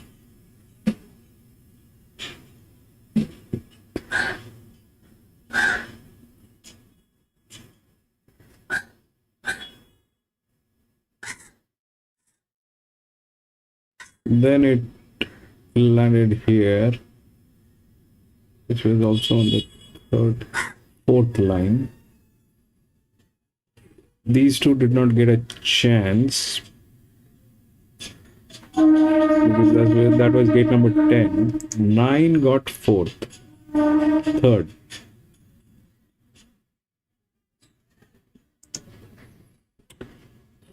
We'll go to the next.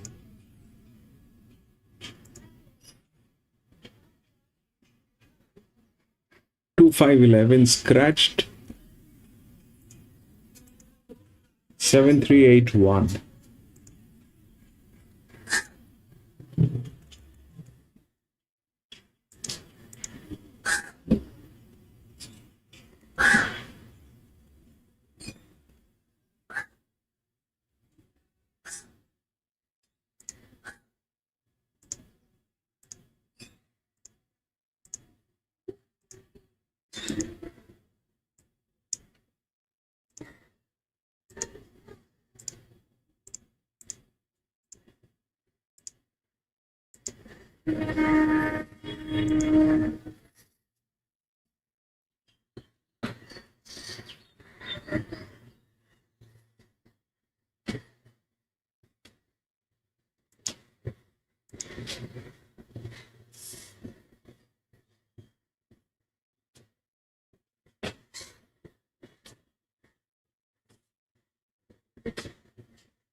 It has the arrangement, but it will not so what are we looking at? We are looking at a race construction which is with horses that never won in metro, so no metro wins. So these basically are rural horses trained by rural trainers, and they are here at Sandown racing each other.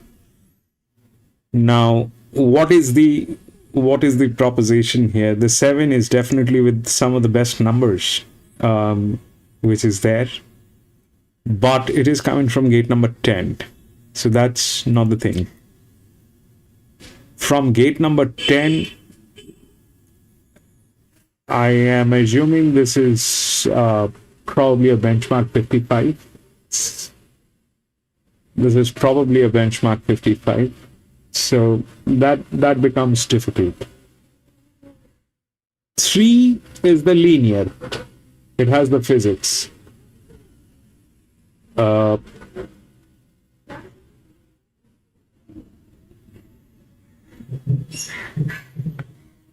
the jockey calibration is funny.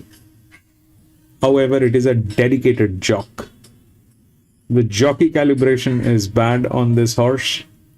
So what that means basically is that if that horse falls behind, this guy doesn't have the body weight to support and bring it back into the sequence line. So if it changes the lane for any reason, it will not be able to.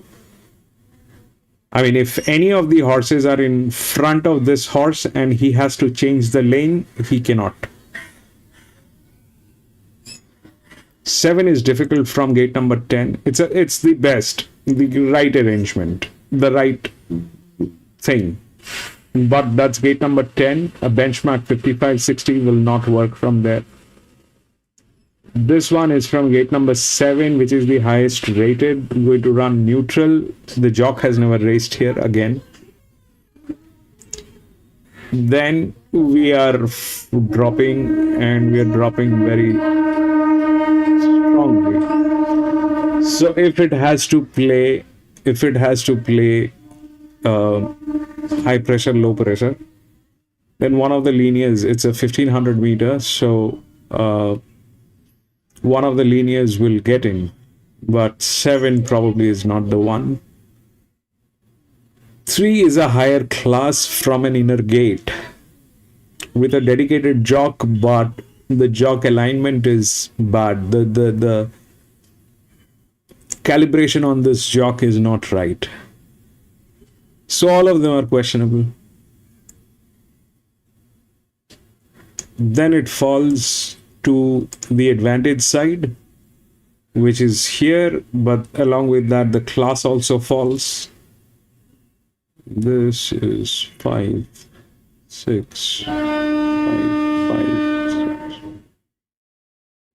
This is 4.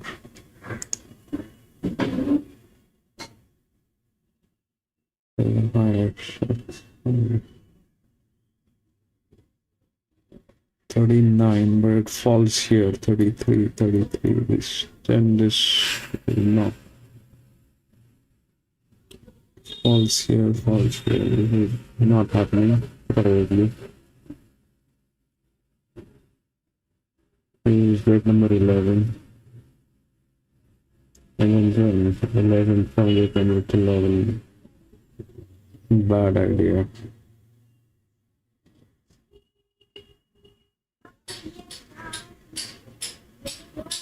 It's a 6-year-old gelding. This is again probably Damien Lane on 8. No, E Brown. And then on 9 is who? Damien Lane. On 9 it is Damien Lane. 2.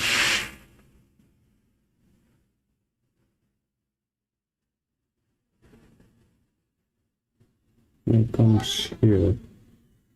6. 0 will not run unless things go upside down.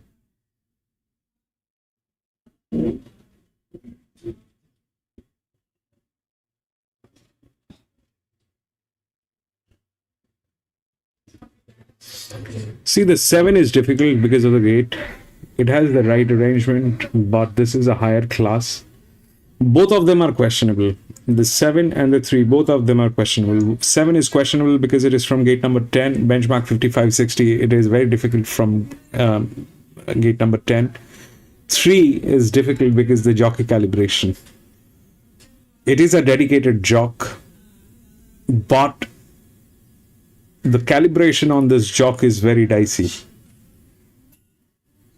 The calibration on this jock is very dicey. But if it has to play, and if it has to play right, then it is 3-9. Probably 3-9.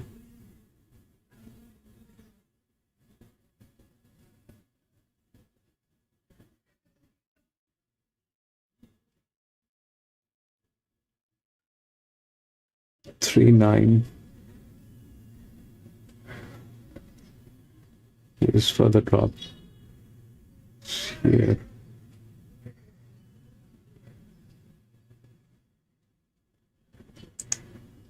They're like 71% bleeding. How will you even think of getting into that?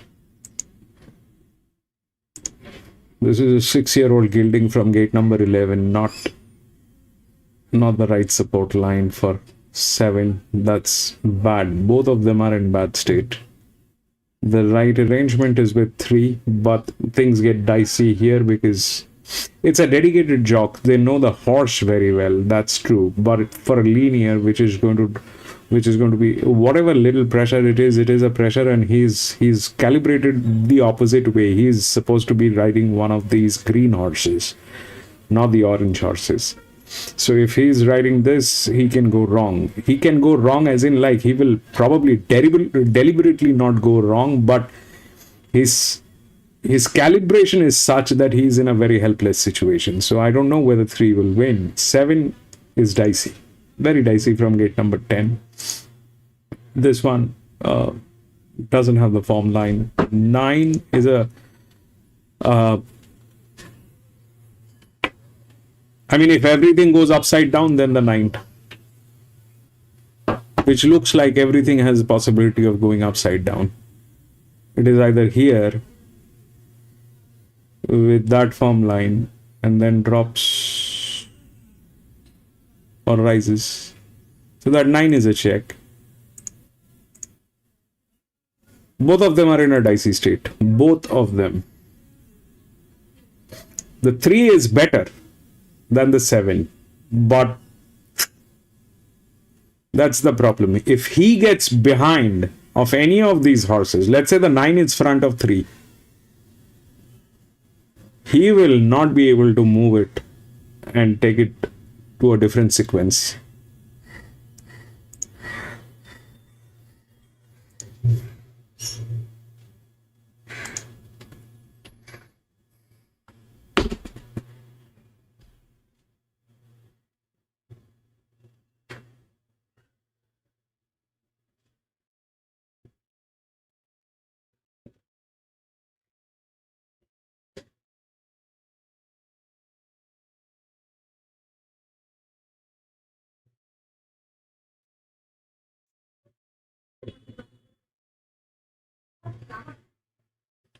this probably is, what is happening is this, that, see, the highest class which is there doesn't have a form line to support. So, and it's a 6-year-old gilding. So that probably is not going anywhere. Plus the jockey has never raced here. Here it was right. That doesn't work. It only works when these guys will do something absolutely astonishingly stupid.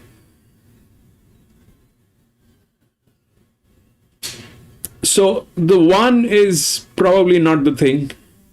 The 7 is gate number 10, benchmark 55-60. Very difficult to bring it from there. 3 has the right arrangement, but the jock is calibrated in a difficult way.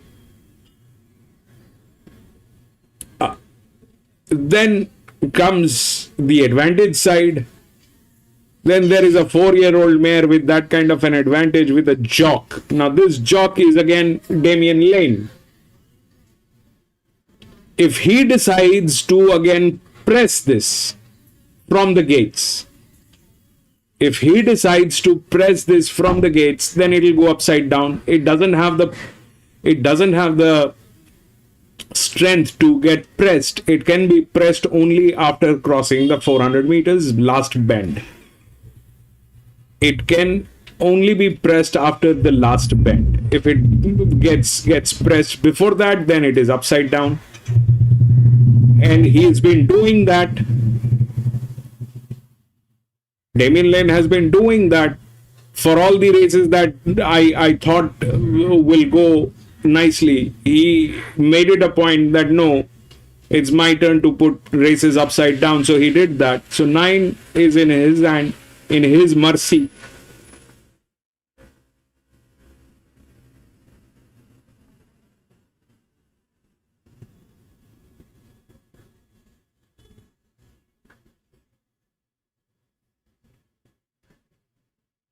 Where else will it fall? I mean, it might fall here now, but that's not a right form line, so that's not the thing. Both of these 2 horses are dicey. Both of them are dicey. This is gate number 10, this is gate number 4. Good, but look at him. But he's a dedicated jock, that's true. And the horse has been doing this particular distance like nobody's business.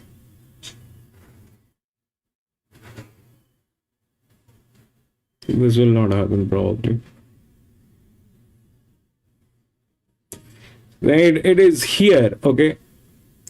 This is a very strong arrangement, 3 and 4. But look at them. This is a class, this is also a class. It doesn't have the form line, but it is still in a better position than this 6-year-old, because this is from gate number 7, which also doesn't have a form line, but it is here. But they're bleeding 71%. Their decisions are going to be upside down. So no clarity.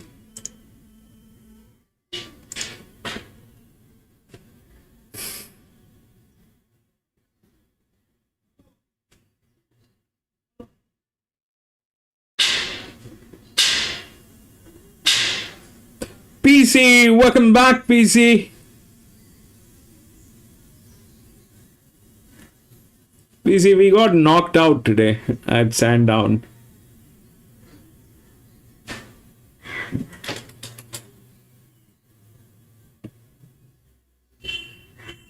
Did you see how Damian Lane slaughtered the horses? PC?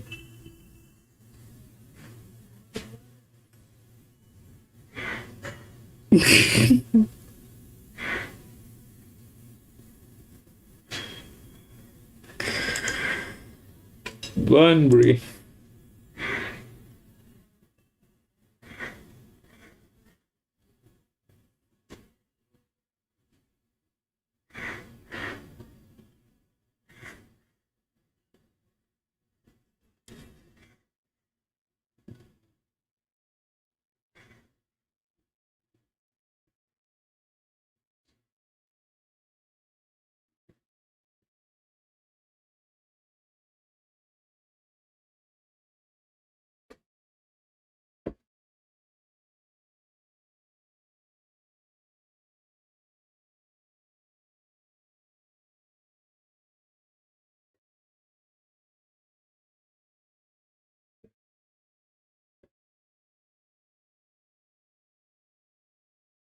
8 PC.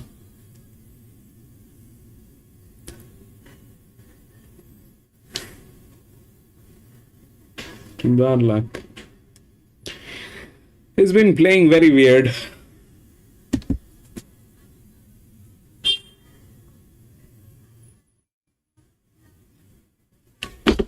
Mornington.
Good stuff.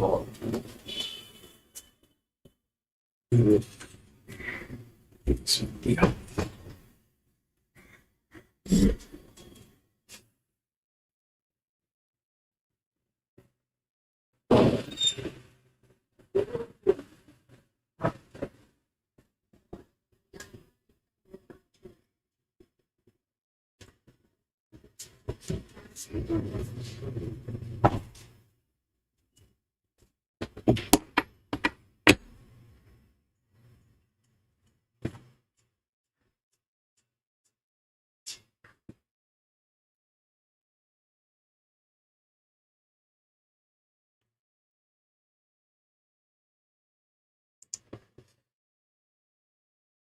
Difficult for both of these. The three, I don't know, it's a dedicated jock, but it has the advantage of gate number 4, which is there. That's the linear, has support. This one has body weight, but gate number 10 with a form line. 4.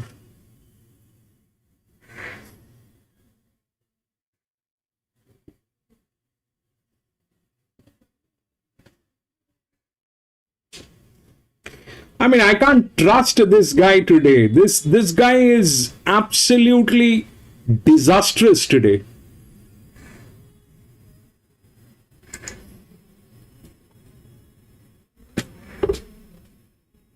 Damian Lane, I mean, he's behaving like a champion. PC's favorite jock.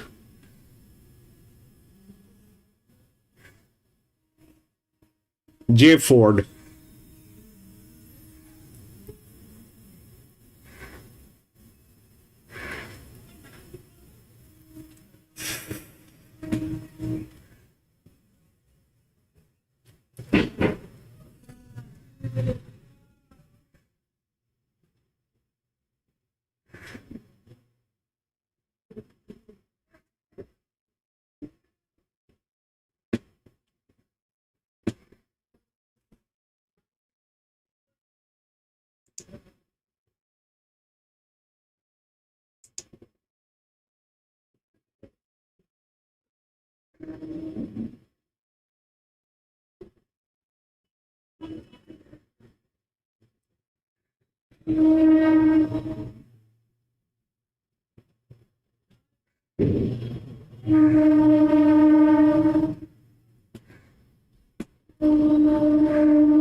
Well, last 90 seconds of the trade here at Sandown. It's the Mornington meeting, and we're wrapping it up over the 1,500 metres. Sabamoon Gators been best supported in the race. Now clear favourite for the Moody Coleman camping at 250.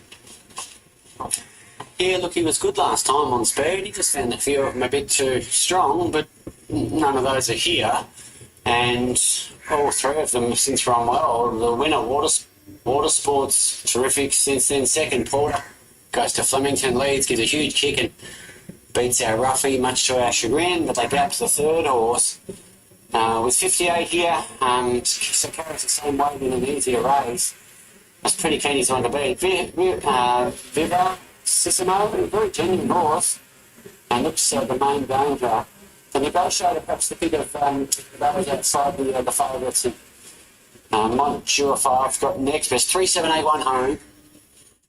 Sabamoon, 3 into the 250, 260 run. Sissimo goes the other way for the Hayes camp. It's 250 out to 3. $6 for the negotiator, and Savvy Blanc at 950 has been the best spin. Yeah, 3 is not an upper hand, but Send down 1,500 metres. the jock is very funny. Get Honor in the fourth, and Jake Noonan in the previous with Powerful Talk. Different rides, but both excellent steers. Robert 3-7 exacta sand. with the double 3-7. as far as the riding ranks, and Kieran Marr with a training double. Now the last one forward, the negotiator, and this Mornington meeting at Sandown about to come to a close.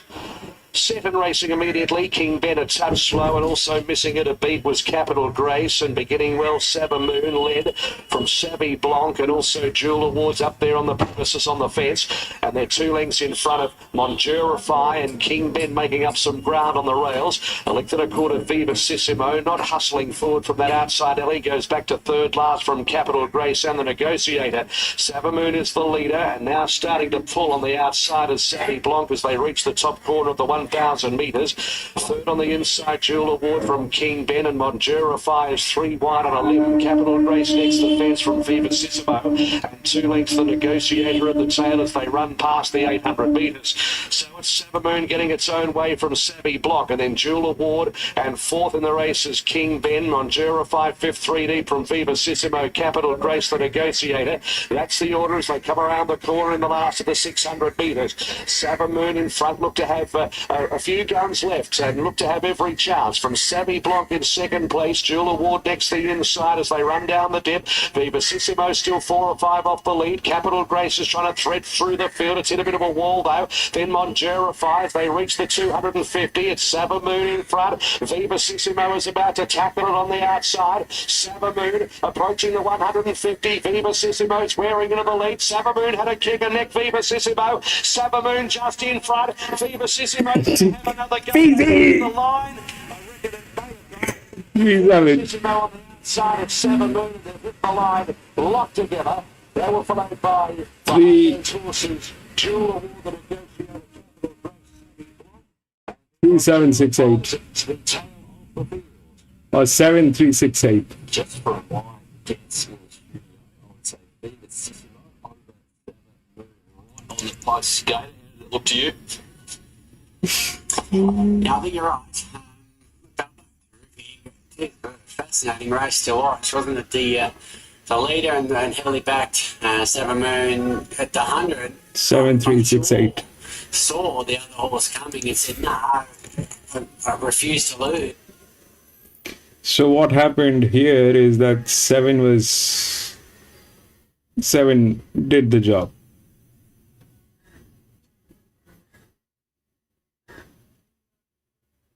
3, 6, it fell here, and 8. But that is it, ladies and gentlemen. We had 8 races here today, and that was the last one. But I'm going to be racing back again on Saturday, so if you have a little time, please come and join me. We will race together, do a little chit-chat, and try to have some fun here. And thank you so much for being there, my friend PC. Thank you so much, Straight. Thank you so much, Gate. Thank you so much for being there, my friend.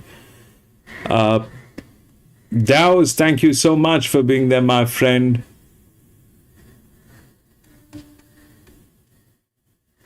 Lightning, thank you so much for being there, my friend. Jericho, thank you so much for being there, my friend. Adaman, long time, but it was a pleasure to see you back again here. Thank you so much for being here, my friend. Modi, thank you so much for being here, my friend.